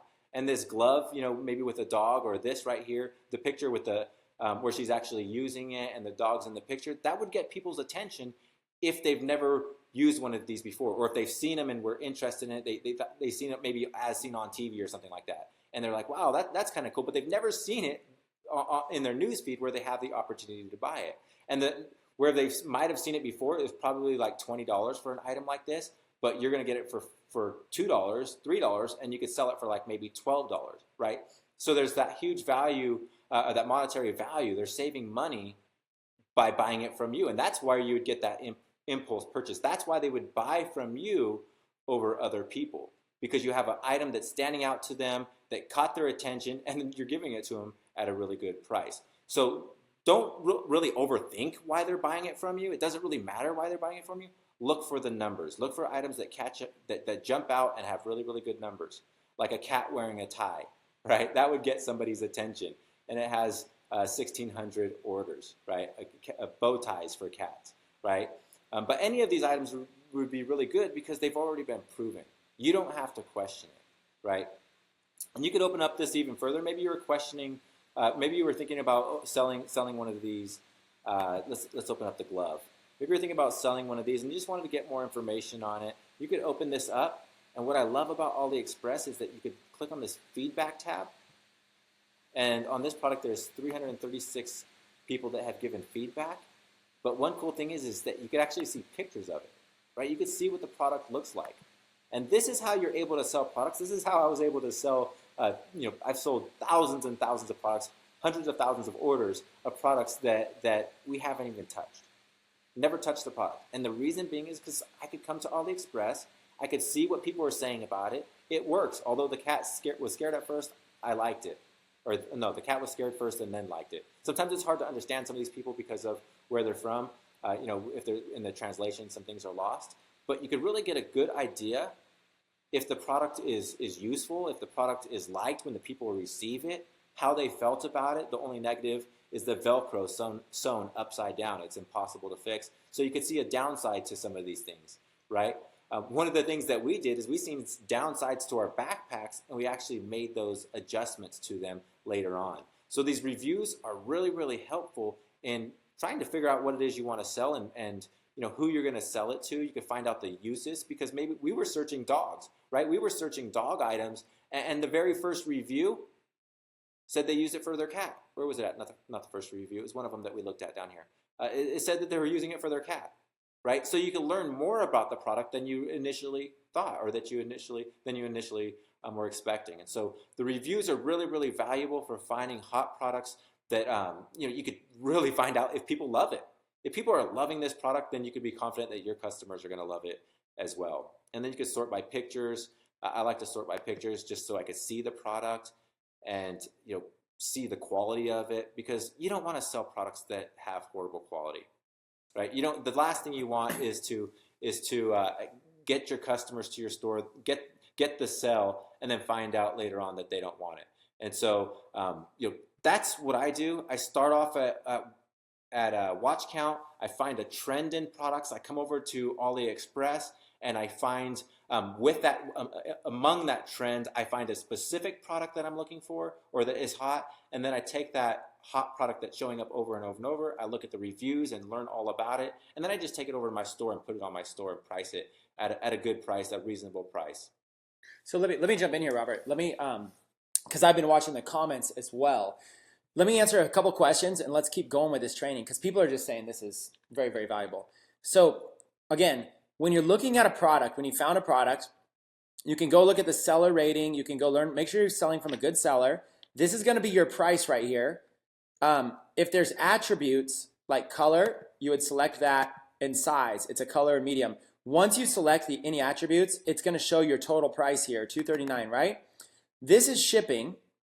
And again, we're going to want to go with the e-packet shipping, okay? You're going to always going to look for e-packet. E-packet's going to be the best shipping. It's going to allow you to track it. It's going to be basically very inexpensive. It's going to get there fast. It's just this is the one you always want to, ideally there's millions and millions of products on here, so you really only want to focus on products that have e-packet and from a good vendor. Sometimes you'll come across products and you look and it doesn't have e-packet, and so it's easy just to find another vendor, because chances are there'll be another vendor that does. Exactly. So if this one didn't have e-packet, you don't go like, oh no, my hopes are completely blown. I love this product. Just review it a little bit more and see if you can find it. Because you want to get the product, I don't want the product to take 45 days or 39 days or 39 days or whatever. Even though it's only 11 cents, I just want it to be there as simple as 12 to 20 days, because it's drop shipping. Now, some of you might think, we live in a society where customers aren't willing to wait 12 to 20 days anymore. But the reality is that you've got to start somewhere. And because you guys probably don't have money to go buy your own inventory and your own stock, it's better just start off with products that take 12 to 20 days, get used to this business, and then eventually you can order your own products and you can get it to the customers faster. That's what Robert did. Robert actually eventually started ordering backpacks himself in bulk, because then he could like be in charge. It doesn't have to take 12 to 20 days. It might take 12 to 20 days to get to Robert, to his house, but then it's only, then he'll sell it and he'll only get it like in 2 days to the customer. So just start here, e-packet, 12 to 20 days. Once you select that, you'll notice the price is different. This is your actual price. So even though it says $239, that's not your actual price. Your actual price, you have to select the attributes and choose e-packet. Once you've chosen e-packet and chosen whatever attributes there are, it should show you a price here. That is your actual price of the product. So even though it says $239, that's not your cost. Your cost is $397. When an order comes through, if Billy from Michigan orders one of these brush gloves, it's going to cost you $3.97. So you have to mark this up. You have to sell for more. Now, how much should you sell for? I think if you're a brand new beginner and you're just trying to reach that $100 in sales, you guys want to see how crazy I am. You know how much I would sell this for? I would sell this for $4.95. Now, before you guys wonder what the heck I'm doing, let me explain why. I would sell this for $4. This product here I would sell for $4.95 with maybe with like free shipping or really cheap shipping, like $2.95 shipping. Here's why. Okay, I'm gonna show you guys right now. Let's do brush glove. Let's go back to Google. Let's go back to that Google search I was doing earlier, where you can do a site search. Site myshopify.com, and let's do brush glove. Okay, and let's look at and maybe just like dog brush glove. Okay, now one way to do it is you're looking at all these results, but you can actually go look at images, and you'll see the exact same image. So I went over here to my Shopify dog brush glove. Look how I said images, and now I'm able to see that exact blue glove. So all these, see how this one's different? All these sites, all these pictures with the exact blue glove, these ones right here, I can basically go here, click on the image, and I can go visit the page. Now look at this. I'm on a Shopify site that's selling the exact glove. Okay? This is, I'm basically showing you, and this is, look, this is us, not even pre-scripted. It's not like, I don't even think Robert meant to look at this, and you definitely know I didn't know he was gonna do it. So this is us just showing you how simple it is. Look, this logo, super generic, super easy. This theme design, super generic, okay? And look what they did. They've got a couple pictures, and you showed all that happened was Robert went on here and just dragged and dropped these images to his desktop. Okay, he just dragged and dropped these images to his desktop, and then he uploads them to his store. Okay, and there's also tools. There's tools you can use to import products, but me and Robert don't even really import products. We just go and we spend our time looking for a winner. Once we find a winner, we upload some pictures, and look, see how it's called the Amazing Handy Pet Brush Glove? Does that sound a little bit better than the True Touch De-Shedding Brush Glove Pet Dog Cat Gentle Efficient Massage and Grooming? So when Robert said don't use this title, do you understand why? The vendors, the wholesalers, who are the people on AliExpress, who are they targeting? They're targeting guys like me and Robert who want to go sell this. So they're putting in a bunch of keywords, because I might put in like pet grooming, and they want to show up for pet grooming. They're basically putting in a bunch of keywords to show up. But when you're selling to the public, you need a cool title like this: the Amazing Handy Pet Brush Glove. It sounds like an actual, like, legit product that you would see on like an infomercial. And then $17.89 as compared to this, save $18. Quantity 1, and look, free shipping. So they're selling $17.89 with free shipping. They've got a description here, and then they've got a little video of somebody using it that they found on YouTube. So listen, you guys, this is why I taught you the site search. You could literally model after this. If you wanted to sell this glove, you just got an idea for a title, an idea for a description, you just found a video that you can embed, and you just saw kind of how they use the pictures, okay? And you kind of also get an idea for what somebody else might have done some product research on to see what it should sell for. So that's why I love being able to just model after sites, okay? So you do that, and now you've got this idea for this handy pet brush glove, okay? This de-shedding type glove. And so now you go in here and you're like, okay, what's your cost? Your cost with e-packet shipping, okay? Now look, if you use the seller's shipping method, it looks cheaper, but don't do it. Just trust me, for the time being, as a beginner, always use e-packet. Just start with that until you know what you're doing. Consider all the other options for intermediate members only. If you're an intermediate Shopify seller, then use those. If you are a beginner, just use e-packet. It's easier to focus on one thing and do it right. Use only, okay, so here's my rules for you. Only use good vendors with a lot of feedback and a lot of, and if this one had one diamond, see if you can find it from another vendor. You know what I'm saying? Try to find it from someone else. So you're looking for like a good vendor. And now this is $3.97. Okay, that's your cost. So when you go to mark it up, it's $17.89. So from $4 to $18, that's like $14 in profit. You could spend like $10 acquiring a customer and still make money. But watch what I would do. Here's what's crazy, okay? I would charge $4.95 for this. Now, hear me out, because I think a lot of you right now are about to get to your first $100 very, very quickly. By charging $4.95 for this, my goal is that it is so cheap that price is not an obstacle, okay? It's so cheap, price is not an obstacle. As long as I have a good picture, some good copywriting on here, you know, explaining it, I got a little picture, and this thing's only $4.95, you know, compared to normally $25, whatever. It's only $4.95. I might even do free shipping. Now, my cost is $4. So here's the deal. I'm gonna lose money on this. Now, hear me out and let's talk about strategy. The reason I'm willing to lose money is let's go $4. Okay, watch. The Chris Record method to your first 100 in sales, okay? Example, product costs you $4 out the door, okay? And this is important for you guys to understand. Robert and I had a talk in the kitchen about this, and we even agree. It's important to get your first sales, okay? Product costs you $4 out the door. You sell the product for $4.95 plus free shipping, okay? You collect $5 from the customer. You pay $4 to the wholesaler. You make $1 in profit. Okay, now, your cost in Facebook ads to get a customer might be, let's say, $4. Eventually, you're going to get that down. So, after advertising, your profit is negative $3. Okay, now, this sounds crazy. Nobody wants negative money.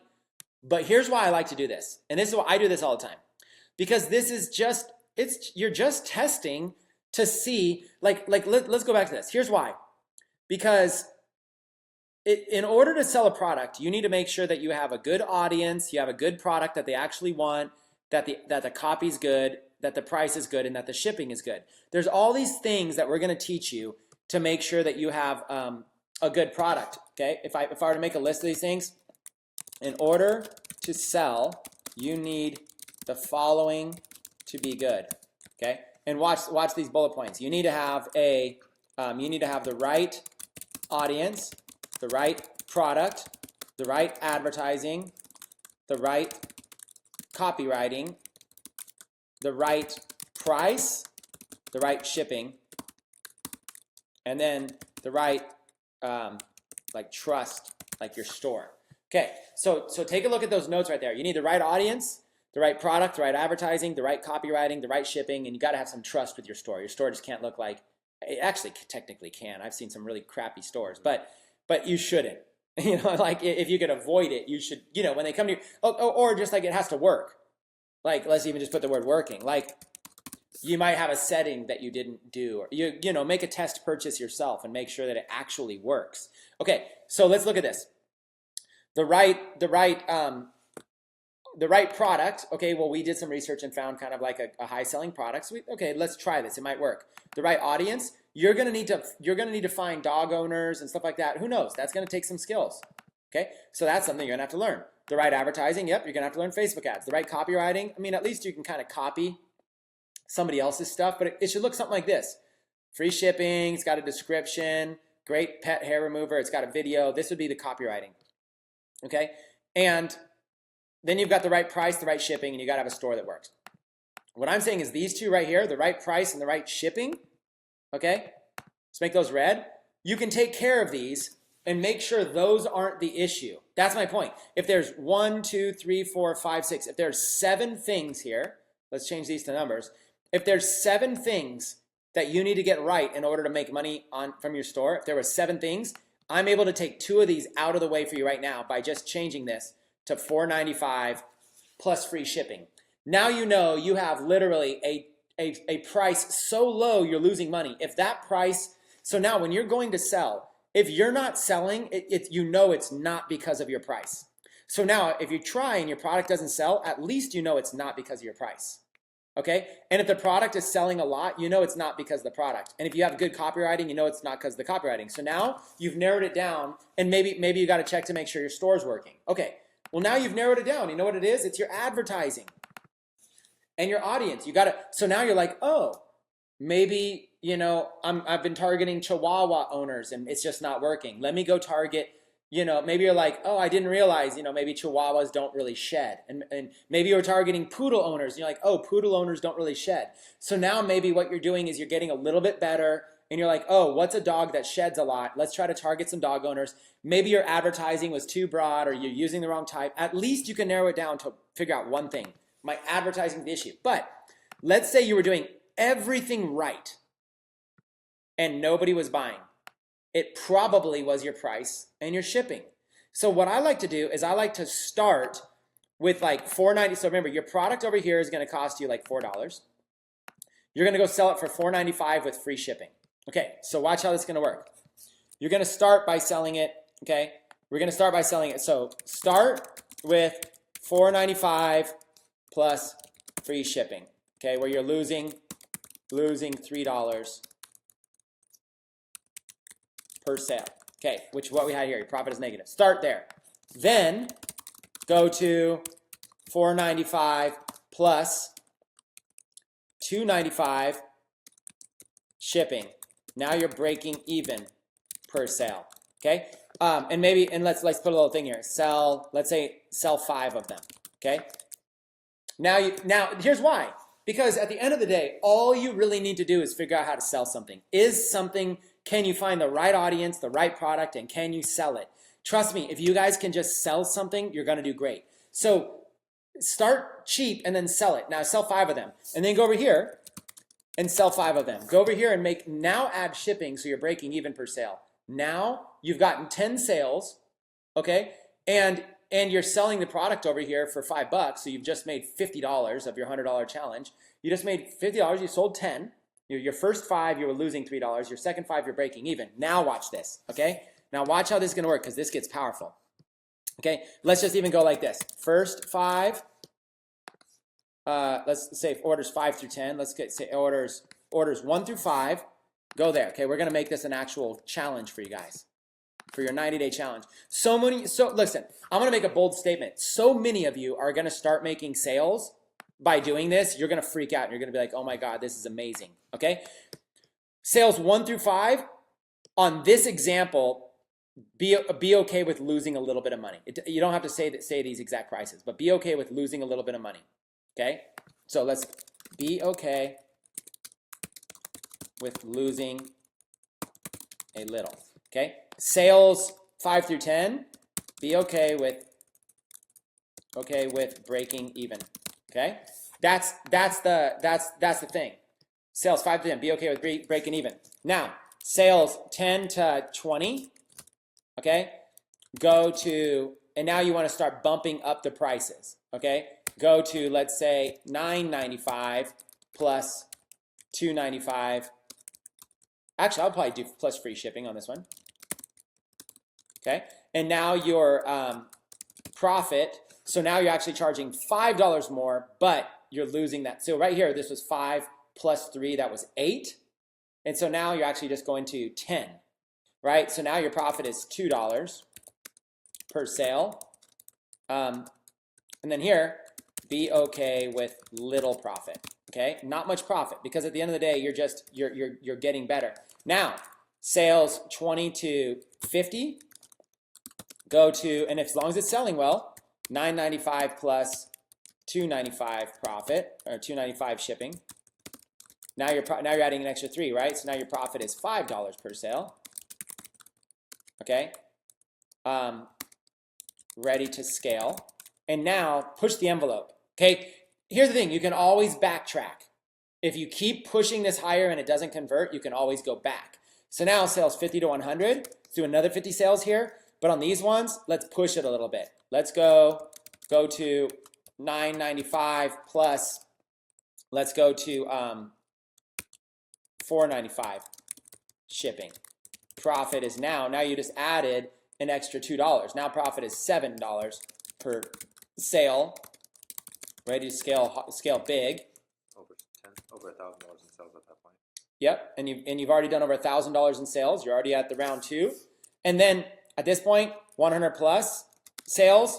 Now you've got a solid margin right there. 995. Now 100 plus sales. Scale out like crazy. If it doesn't work, go back to previous pricing. Okay, and that's it. There's a basic strategy. You're looking at $1 million strategy right there. Now, in the 90-day challenge, we're mostly going to tell setup, but I want you guys to start selling. So just try this, okay? Here's the bottom line. Look over here on the right. On your first handful of sales, be okay with losing a little bit. Then be okay with just breaking even. Then be okay with just a little bit of profit.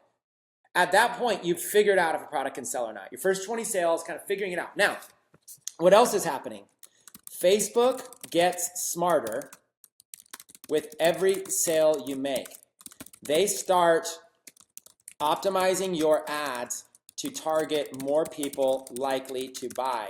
So, by getting more sales, even if you are losing or breaking even, you mature a pixel. That's advanced, okay? Advanced. Maturing the pixel means Facebook optimizes your ads to perform better. That's all that means. Okay. Now, for the same ad spend, you are making more sales because of this strategy. Okay. So what this is, in a nutshell, you guys, this is an amazing strategy that most of you are not doing. Here's what most of you are doing. You're starting here. I promise you. This is. Robert is over here shaking his head, nodding. It's because what most people do.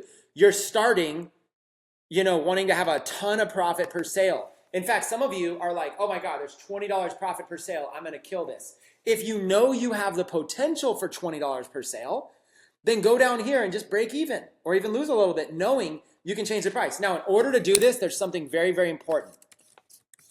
To do this, do not mention cost, price of product or shipping in your advertising, okay?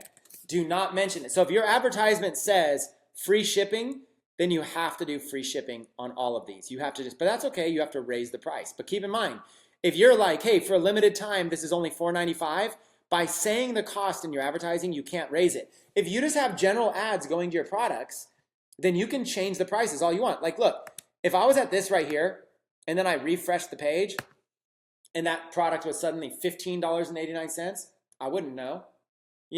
I'm a new visitor. I wouldn't know. Then the next visitor that sees it, it's suddenly $19.95. There's no difference. And right now, we don't even know how much this is in shipping. We don't know how much it is in shipping until we add to the cart and we go check out. And once we add to the cart and then we go check out, then it's going to take us to this form. We have to put in all of our information and then continue, and then it's going to tell us what the cost of shipping is. Okay? So we don't even know.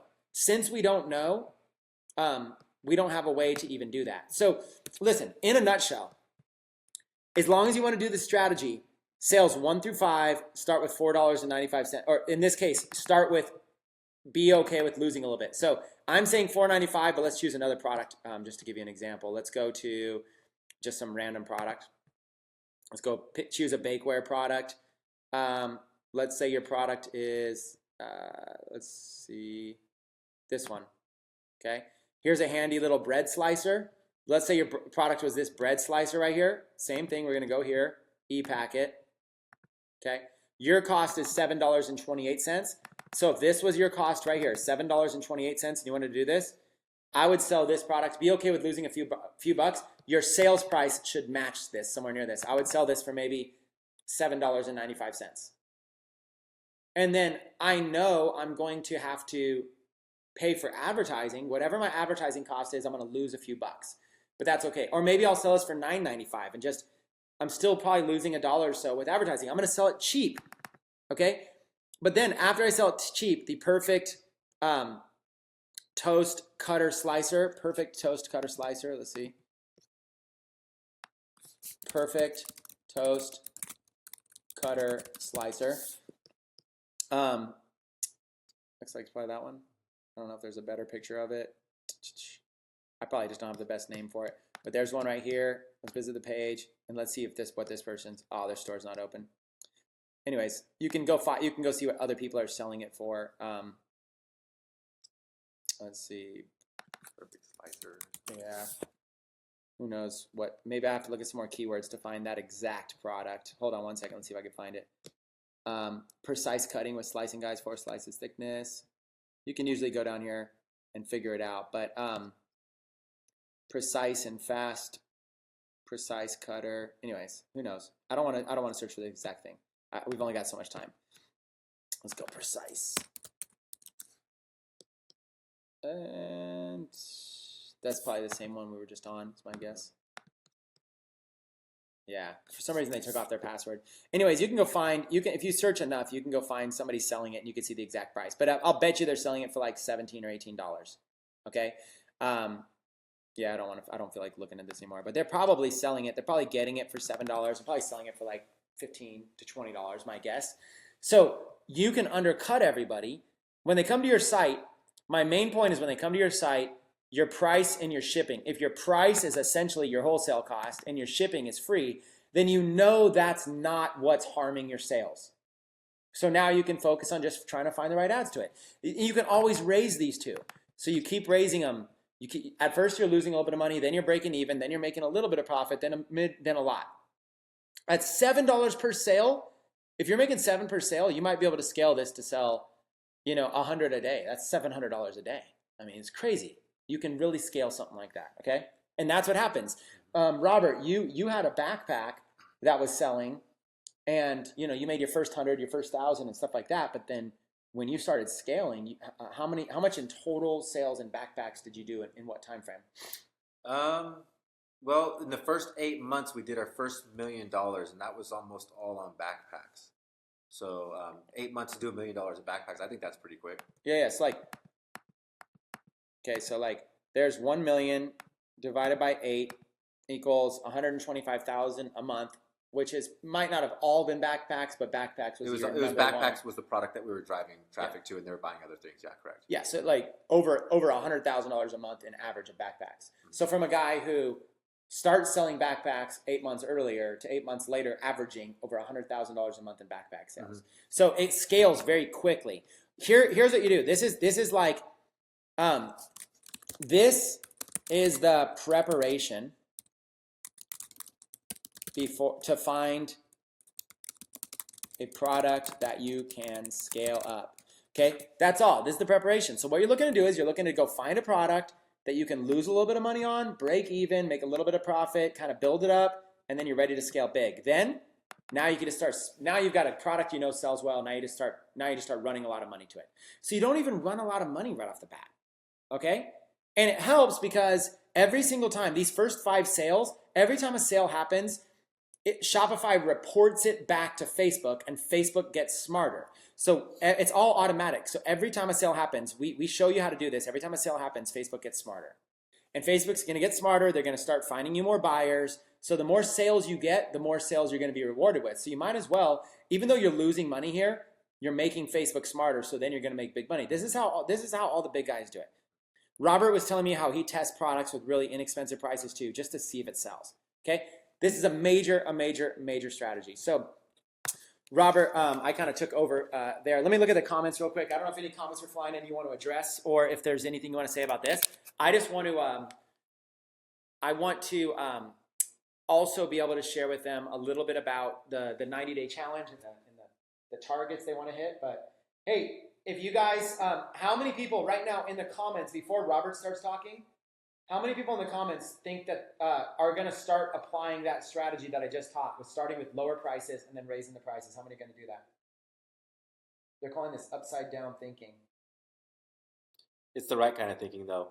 It is backwards. And somebody commented and said that they're going to have to restrain themselves because they don't want to sell cheap products. And, we do have to restrain ourselves. We have to kind of remove our emotions from this because I'm pretty sure Chris doesn't have any emotional attachment to a bread slicer, right? He just says that this could sell. And that's what we do. We find products that we think will sell. It's based on the numbers. We remove ourselves from it. We use the strategies that work, the strategies that we've developed that we know that work. We've tested them over and over and over again, and we do it religiously. We do it over and over and over again because they work. And so to question it and then try to do something different, like we're saying the price low, but if you say, oh, well, I want to price mine high because I want to have higher priced products and feel better about my products, well, it's not going to work, or the chances are it might not work. Most likely it won't work because we've tested the strategies over and over and over, and we found what does work. And so our methods that we talk about,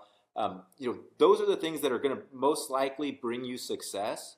And you might get lucky doing some of the other things, but most likely you're not. Most likely you're just going to struggle like a lot of other people and beat your head on the wall and say, why doesn't this work? And so we wanted to remove that. Chris wanted to remove that. That's why he typed up the notes so you could see what we're saying, and it becomes clear that there's actually just simple steps, and if you follow those simple steps, it works. And it might take some testing, it might take some practice, it might take some tweaking, but it does work. And the strategies are going to be your quickest chance to success rather than just trying to do things on your own.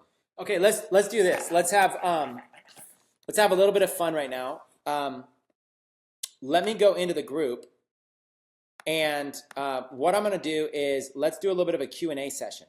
Okay, let's do a Q&A session real quick with me and Robert. I know there's other stuff we kind of wanted to cover, but look, it's the 90-day ecom challenge. So what I want you to do right now is in the comments of this video, this Facebook Live, we'll probably change the description. We're probably going to change the description. Let's go, let me change it real quick. Day 1 of 90. And we'll probably so day 1 of 90, Chris and Robert generated millions of sales online past few years. Here's a high-level overview of, let me even just change it a little bit more. Here's a high-level overview of how to find winning products to sell on your Shopify store. Plus Q&A session. Okay. So this I'm just editing this post right here so it's a little bit more relevant. Find this post. So if you're watching the replay, whatever, find this post, the day 1 of 90.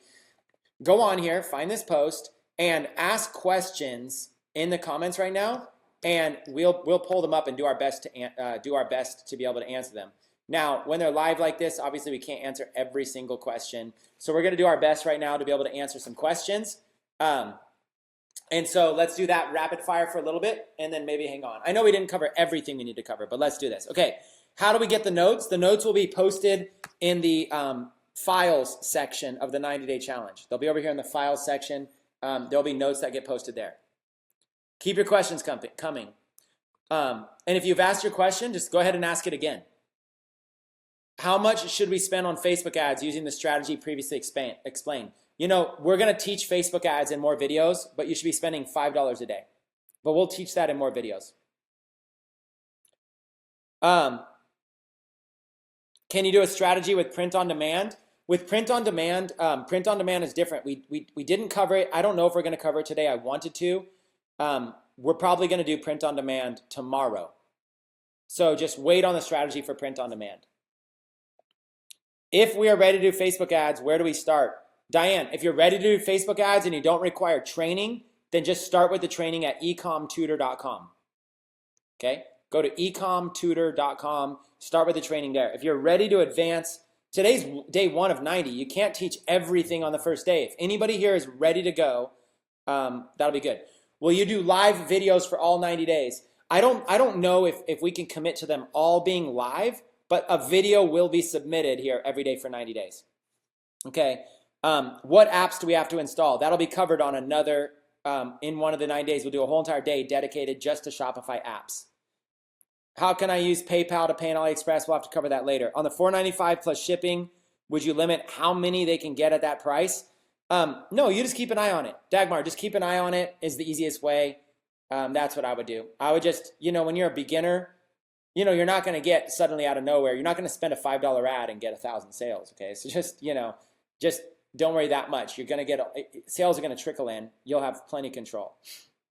Sean, when should we expect the daily trainings? Every day at 5 p.m. Eastern time. Okay, so let's put that in the comments. Daily trainings are every day at 5 p.m. Eastern time, and we'll put roughly. Like today was like 5 minutes late. Okay, so sometimes this. Does Chris still do 2 hours of cardio every morning? No, that's kind of random. Okay, I have 2 Facebook free plus shipping ads going. Oh, here's a good question. I saw this on my phone. Okay, here's a good question. Oyane says, I'm going to charge you, Chris, because after hours of putting my store together, I'm going to have to redo everything. Okay? No, don't redo anything. Okay, listen, the strategy I just told you is only for products you're running ads to. Okay, let me clarify this really quick. Okay? This strategy is only for products you are running ads to. Okay? You can have all the other products in your store set at high markups if you want, okay? Whatever markups you want, okay? So if you have a store, an example is, let's say you have 50 products in your store. You are likely only going to be running ads to 3 to 5 of them. That's where this strategy applies. So that question that says you spent hours putting your store together, you're gonna have to redo everything. Please do not redo everything. This strategy is only for products that you're running ads to. Okay? And the cool thing about that is that that's where you actually make some money in your first 10 orders, where you're barely breaking even or losing money. You can actually make some extra money because when they come to your store for the product that you're driving them to, that product that you're promoting, they're going to look around on your store and find other items, and you could get those sales. And if they're priced really cheaply, you're still making no money if they're buying those things. So you want to price them at a point to where you're going to make a little bit of money off of them. Okay, if you want to sell made in the USA, where do we get them to drop ship? You guys, I have this other site here called ecomtutor.com. You can go to a site called ecomtutor.com. Okay, need more training? Go to ecomtutor.com. Okay, if you need more training, go to ecomtutor.com. Ecomtutor is this site here, and it's got lots of start now by downloading this free PDF training, the ultimate guide to making money online with Shopify. Download the PDF notes from the webinar replays. Click all the links on here. Watch the videos. There's a lot of stuff here. This is all here. So like you can go in here and learn this kind of stuff, right? So, and then here's this document here, the beginner's guide to making money. This document teaches a lot of advertising, all kinds of stuff. It explains the plan, to get the plan. And look at all this advertising.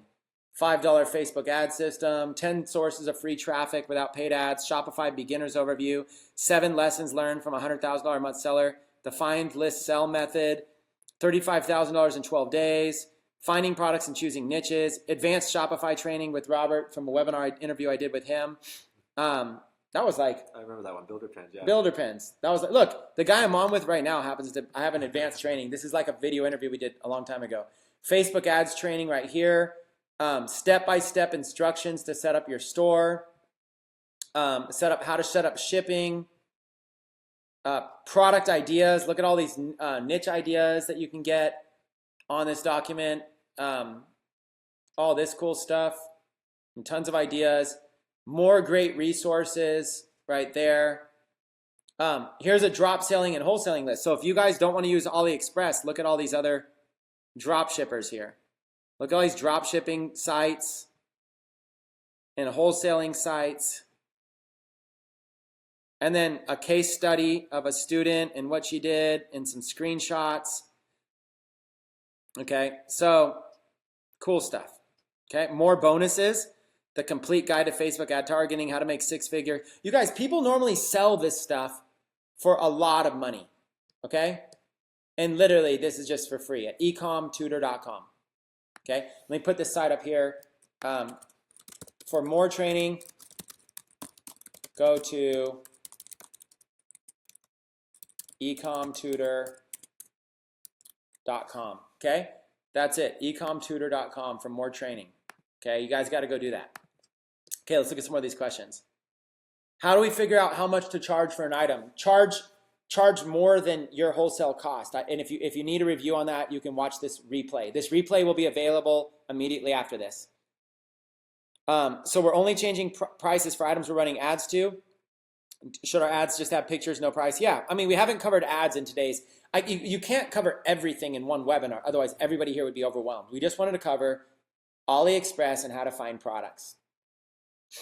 When you say $5 a day on Facebook advertising, is actually $5 or duplicating the $5 ad. Yeah, Paul, just $5 per campaign. If you want to do if you want to do 2 ads, you could do $10 a day, 2 $5 ads per day. Andy says the Shopify app is a lot better than Oberlo. I mean, it's all relative, right? Oberlo is free. I use a lot of paid tools because I have money. Chris, I can use methods, but how many days does the niche product campaign? I'm not sure what that question is. Sorry about that. How long do we test something before knowing it won't work? I mean, I don't know. I usually test something for 3 days. I'll let ads run for 3 days. I'll usually test Robert, how long would you test something for? The way I typically answer that is I like to test 2 times my profit margins. So if I'm buying a product for $10, then I want to spend at least $20 before I turn it off. And that might sound crazy because if you're spending even if I got a conversion at $20, I'm still losing money. But just like we talked about the pricing principle a little bit ago, at least it tells me that there's something there. So if you're spending $5 a day, then and your profit margins are $10, then run it for 4 days. But my rule is 2 times my profit margin. If I'm not getting a sell, then I just turn off my ad. Hopefully I'll have 4 sales by 2 times my profit margins or more. But at the very worst, I'm turning off my ad if I'm spending 2 times my profit margin. Okay, Robert's testing rule is 2 times profit margin. For example, if a product has $10 profit, you will invest 20 into ads to see if it sells. Pretty simple, right? If the ads are $5 a day each, then he will run it for 4 days. If they are $10 a day each, he'll run for 2 days. Whatever it might be. It's essentially $20. If the product has $20 in profit, he will run $40 in ads. Does that make sense, you guys? It's a valuable little technique right there. Is it okay to mention the price on ads is a special offer? Yeah, you can, copywriting is copywriting. You can mention there's special offer, discount. You guys, study what other people are doing. Study what other people are doing and saying and try it out yourself. And trust me, this is day 1 of 90. We'll teach you plenty. The one thing on that, though, because Chris mentioned about changing the price when you first have your pricing low and you want to raise your pricing up on your store, if you have the price on your ad, then you won't be able to do that.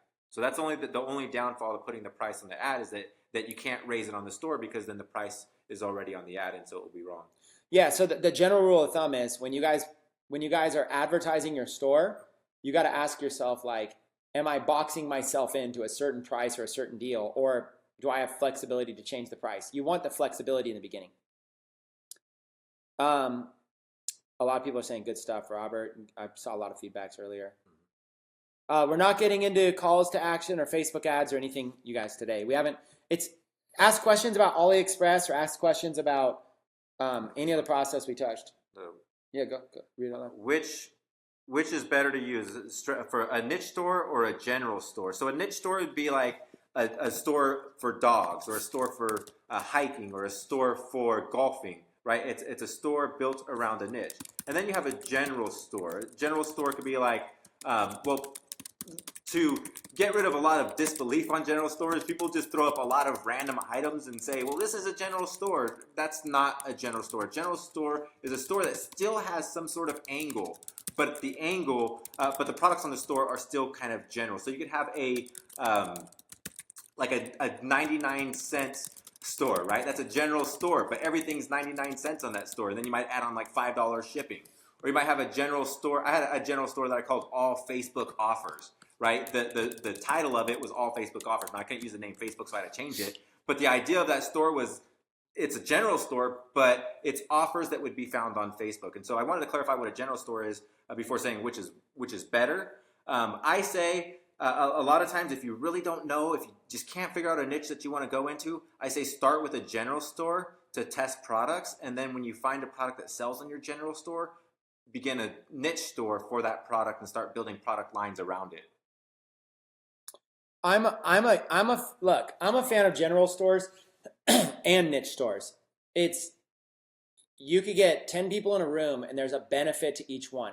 But when you're a beginner, it's really nice to have a general store because you can test, you're probably not good enough to pick a niche. You might go, you know what? I heard Robert's in the backpacking niche, so I'm going to call my store Backpack Gear Unlimited. And then you're going to be all backpacks. And you might, you're like, hey, Robert made millions, so clearly backpacks are good. But the reality is, instead of calling yourself Backpack Gear Unlimited, at least go more broad than that. Like, even if you're not a general store, like everything, maybe instead of backpacks, maybe at least call yourself like an outdoors store. So at least more general, because now maybe backpacks don't sell for you, but at least now you can try to sell a bunch of different types of gear, like hiking gear or running gear or summer gear. You could really get very, very general. So what you want is in the beginning, you want more freedom to test different products. Now, once you get good though, once you get really good, you could build a niche store. You had the pen store. Tell them an example. After doing this, you formed a niche store. Yeah, that was just a writing pen that had a ruler on it. Was like built for architects and engineer type people, and it had a ruler, it had a level, it had a stylus for the computer. You could take off ends, and there was like screwdrivers on it. It had a bunch of different uses. I think it was like a 6-in-1 writing pen, and we called it builder pens. That the idea was that builders, that contractors, that architects and engineers would be using this pen on the field for their career. And then we could take it out even further. We had an idea of going into like pilot pens and a bunch of other niches built around occupations or industries, to where you could have endless amount of niches built still kind of around that one niche, around the pens. So there's a bunch of different angles you could go, but I agree with Chris 100% that you do want to start as general as you can. That way you could collect information and not bind yourself to something that doesn't work. If I started on this builder's pens site, if that was the first thing that I did, chances are it would have failed. It would have failed, and I would have locked myself into that, and I would have given up because that didn't work. Because the niche store that I tried every principle, and I tried all of the rules, and if it didn't work, I would have given up. But if I had a general store, then I would have just moved on to another product, and that's exactly what I do and recommend. Yeah, so someone was saying that some of these direct links someone in the comments said the direct link didn't work, and I just tested it. It looks like it just showing up blank. If a couple of these direct links aren't working right now, we just changed our virtual office. We have a new URL structure, so I haven't messed with all these links. So if something's broken, it'll just be a matter of a few days before we fix that. Okay, are general stores or niche stores better? If you're a beginner, it's better to go a little bit general instead of boxing yourself into a niche that might not work. When will the replay be available? It's instantly available. This is still live. As soon as this is over, the replay is instantly available.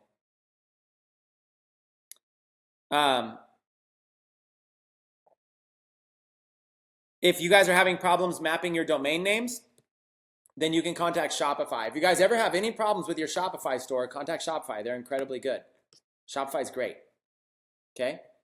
I just want to sincerely thank you for the time you're giving us and all this valuable information. Awesome. Would you use Google AdWords? Right now we just focus basic, trying to get your first $100 in sales. I wouldn't really expand much until you're making some sales. After you're making sales, you can grow and grow and grow and grow. Yeah, probably not part of the 90-day challenge. You might not get to AdWords, but I think that we use AdWords a lot and have some really, really good results, but definitely not where you want to start off at. Yeah, for those of you asking what future lessons are going to be like, we got 90 days to cover a variety of things. Month 1, we're going to focus on building out your store, which is why we're focusing on products. Month 2, we're going to focus on growing your store. And month 3, we're going to focus on scaling. Listen, nobody in the industry is going to provide training like this for free, period. You guys can go spend, nobody's going to provide it. Okay, you're not going to get it. And then we're going to offer even more strategy inside of our entrepreneur club. So when you go into our paid entrepreneur club, you're going to get even more detailed strategy. And then we've got our school. Techademics has a school to go in depth. And then we even have interactive work if you guys have seen our incubator. So listen, everything from our free training to our paid training, nobody in the industry offers anything to this level for what we're doing. You guys don't need to go anywhere else. You guys don't need to buy any training anywhere else than what Techademics recommends. Okay? This 90-day training is going to be off the hook for 90 days, you guys.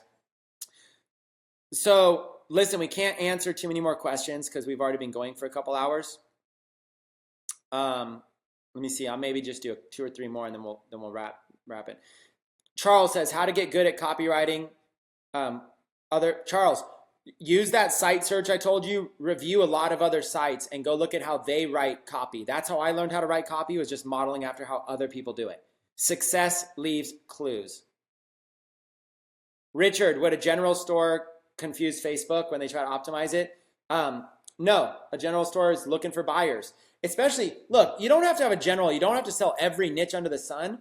We're just saying don't be super specific. Like a super niche store might be classic car accessories, okay? Muscle car accessories or something. Instead of muscle car accessories, you want to go more general to car accessories. But instead of car accessories, go more general with like an automotive store, and one category is car accessories, and one category underneath that is muscle car accessories. You see what I'm saying? Like, and I'm just, by the way, I just said that because a classified ad was right here that said classic car. That's where the idea got planted in my mind. But do you know what I'm saying? Like, it's okay to be in the automotive niche. That's a general store. I mean, technically speaking, it's a niche store, but that's not what we're talking about. We're talking about like, just don't box yourself into something so small that you don't have a lot of room for experimenting, because you're not going to be good enough to predict winning products right off the bat. You're going to need to experiment, try a few different ones to see what's going to work. So just try to go a little bit more general in order to have a good chance of success. That doesn't mean you need to start up a new Shopify store. You don't. Literally, you could just buy a domain for like $5 from GoDaddy, and that's it. Map a domain name, have a basic logo. So let's say your store was, I think Lawrence Aponte came out and taught on this. Let's say your store was like Texas apparel, and you're focusing on all things Texas, or, Texas custom phone cases. Let's say that was your store. Texas, you're like, I'm going to sell phone cases to Texas. Instead of it being called Texas custom phone cases, just buy a new phone name that says like,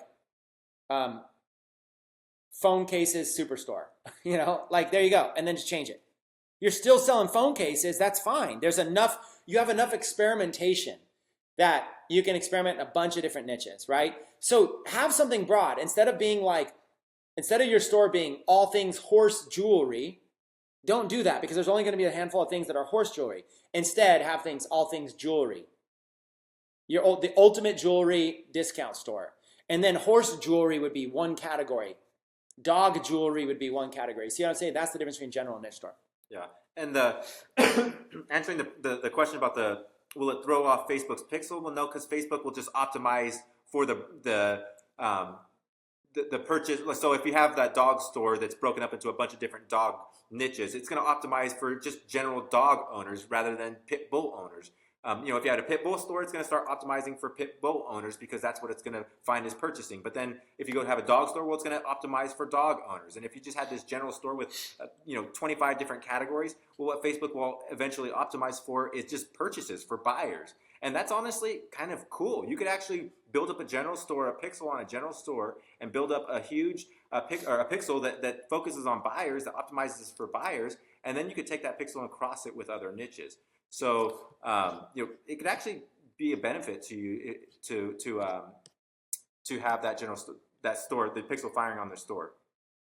So don't be afraid. Yeah, don't be afraid of anything. When you're a beginner, just take action. Look, general stores versus niche stores. If you go to that Ecom Tutor site, ecomtutor.com, there's an 8-minute video on general stores versus niche stores. So make sure you guys go through these videos. This one is finding the perfect name. Some of you right now in the comments are saying, well, what should I call my general store? Look, I just happen to choose backpacking, and Robert happens to be sitting here, has a backpack store. He's done. That's pretty cool. But look, this is just a way. free versus paid themes, designing graphics. Some of you right now in the comments are asking, like, how do you design a logo? Look, I've already got a training on it. A 16-minute training on how to design your Shopify stuff. You guys, we are going to turn you guys into experts, okay? We're going to look at it, setting up Facebook fan pages, finding your audiences. All this stuff is available for free right now. What to do if merchant holds back funds? You know, we cover all this stuff. Placing your first Facebook fan pages, converting more with intersecting audiences. Will Chinese New Year affect sales? We cover so much stuff, you guys. How to rank your Shopify store on Google. How to sell your Shopify products. General stores versus niche stores, again, covered here. How to get sales without paid advertising. How to prepare for, this is for Valentine's Day, but there's how to prepare for holidays. 10 sources of free traffic. You guys, so much. Look at this, $5 a day Facebook ad system. 45,000 views on that. You guys, we got you covered. We got you covered here. All right, we're going to, let's go. I'll go 8 more minutes since I already went to 4:22 p.m. my time. I'll go 8 more minutes.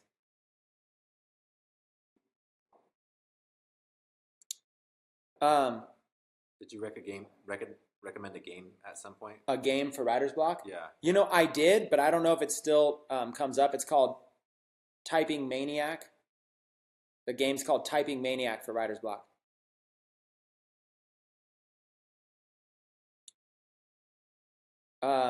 You guys, feel free. Last minute questions here. What would be a general store for baby stuff? Well, okay. You know, think about it this way. Babies don't buy things online. Parents buy things online, right? So really you're talking about what would be a general store? You could do a parenting. You could do a store for all things parents, you know? So like, and then that store, you've got to think outside of the box. Parents, how many people in the United States, that'd be interesting. I'm gonna Google that real quick just to show you how general something could be. How many people in the United States are parents? Just curious. Statistics. I don't know if it's gonna be easy. Oh, I hate it when there's just like text everywhere. I don't have time. 82.5 million is the estimated amount of mothers. Okay, 82.5 million and 66.3 million fathers. Okay, so the total approximately 148 million. So just in the United States alone, approximately 148 million people are parents. So that gives you an idea, right? So that's a general niche.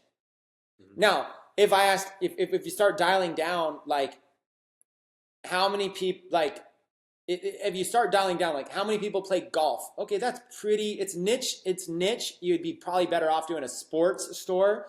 Even though there's a lot of golfers, you'd be better off doing like a sports niche. So at least you have golf as a focus, but then you could also be like, hey, I wonder if I might have a better interest in like targeting people who are like passionate about volleyball or even like badminton or table tennis or ping pong, you know, stuff that like maybe people are more passionate about. The kind of person that like really plays ping pong all day is probably like more passionate than somebody who plays golf, believe it or not. It's crazy because like some sports might be more passionate than others. So you don't want to just box yourself into golf. You might want to do all things sports. Mm-hmm. And then if you really just go generic, just be like, you know, my generic super discount store or whatever. And you can sell anything you want. You can literally sell anything you want. And the thing to remember is that you could always narrow down later. You know, it's harder to start off with like a baby shoe store and then decide that you want to go into a baby store and then decide you want to go into a parent store. It's hard to make that move. But you could always start off at a parent store, and if you find that a lot of baby stuff is selling, you could focus either on that store as the baby store, or you could build another store that's a baby store, which is what I would do. Because I like to build multiple stores up that kind of create a network of stores that kind of work together. But it's always easier to start the broadest and work your way to the most precise. It's not 50-50. Oh, because the stats showed, what do the stats show? That like there's more mothers than fathers. I don't know what the reason is, but I do think that women outlive men, and that might be it. I don't know what all these stats are. I don't make the stats. It's four more minutes, and then I'm going to cut this off. Is it too late to join the 90-day challenge? No, you can join the 90-day challenge on day 89 if you want. You guys, Anybody can join this 90-day challenge at any point. You just have less days left. Today is day 1. You've got the full 90 days. If you're watching this video on day 2, then you have 89 days. If you're watching it on day 3, you've got 88 days left. Okay, what else you got? Somebody was seeing different pricing on the screen, on our screen, versus what they were seeing on the same sellers on AliExpress. And that's probably because on Chris's computer, we have the Oberlo app, or one of those apps installed. I have a Shopify app. Okay, Shopify app, which shows a different price on the listing. It shows with the shipping included. And so, who was that? JJ, you probably don't have an app on your store, so you see the actual price without the shipping. Yeah, so like let's take this. I just clicked on children's watches right here, and there's this product right here. So when I hover over, because of the see, this says ePacket free. This doesn't have ePacket. This app just does it like a little, gives me like a head start. You have to pay money for this one though. You guys don't need it unless you want it. See how it shows ePacket 158. So what happens if this price right here is my combined price. It's $427. That's my out the door cost, so that I don't have to click on the product and go find it. But the product is actually $2.69. So I would have to go into the product, $2.69. I would have to choose a color. I'd have to go in here. I'd have to choose ePacket, and then click, and then it's $4.27. And then there's just these different ones like this, $1.58. So $4.27. That total right there is what it was telling me. But most of you probably have like something like this. Yeah, see, like without the app, I'm in Safari now. See, this is what you're seeing, like this. So you can get the same information. You just click on it, and then you have to go choose. You have to choose one, and then you have to go to ePacket, and then now you see the price. That app just brings that price up to me on the homepage, so I get to see the total out the door cost. That's all. Okay, what other questions? 2 more minutes. That's called the Shopify app, but you don't need to worry about that. Techademics will, we're going to do an entire day dedicated to apps for you guys. So you guys don't really need to worry about apps right now.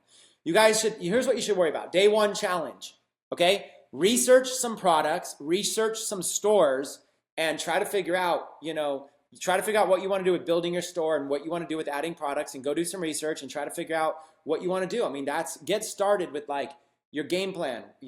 What products do you want? Go find some products, do some market research, use AliExpress, and go from there. If you've not been accepted for support yet, that's not necessary for the 90-day challenge. Accepting the support for the support emails do not need to be added yet. That's only for when people contact our support and we need to get into stores to be able to help them. So don't worry, if anybody right now has submitted your 3 staff accounts, if they have not been approved, don't worry about that. That is not required. The approval is not required. All that's required is that you add them. Just by adding the 3 staff accounts, you're part of the challenge. Do you advise to use the Better Shipping app if we sell more than one product? We'll do a whole episode on apps.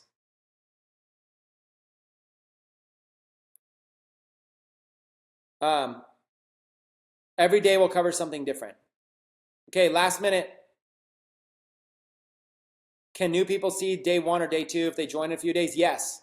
Anybody that joins, the only thing new people would be missing out on is they'll have 1 day less or 2 days less or whatever it ends up being whenever they join. If they join on day 30, they'll only have 60 days left in their challenge, but they'll be able to go back and watch all 30 days of training.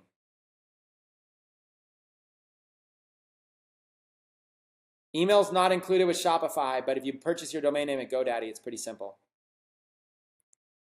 Who can I contact about staff? I'm not sure what you mean, Zosh. Thank you, Chris and Robert. Massive value. Thanks again, Chris and Robert. Robert was just like an accidental guest today. I just asked him like 5 minutes before. I was like, hey, do you want to come on and share? So Robert happened to be visiting my house, staying at my house, and so he just jumped out. Good timing. I actually got to be at the airport in a couple hours. Okay, guys. I'm going to hang with Robert and take him to the airport. So will we have access to this free training after 90 days? Yes, you will.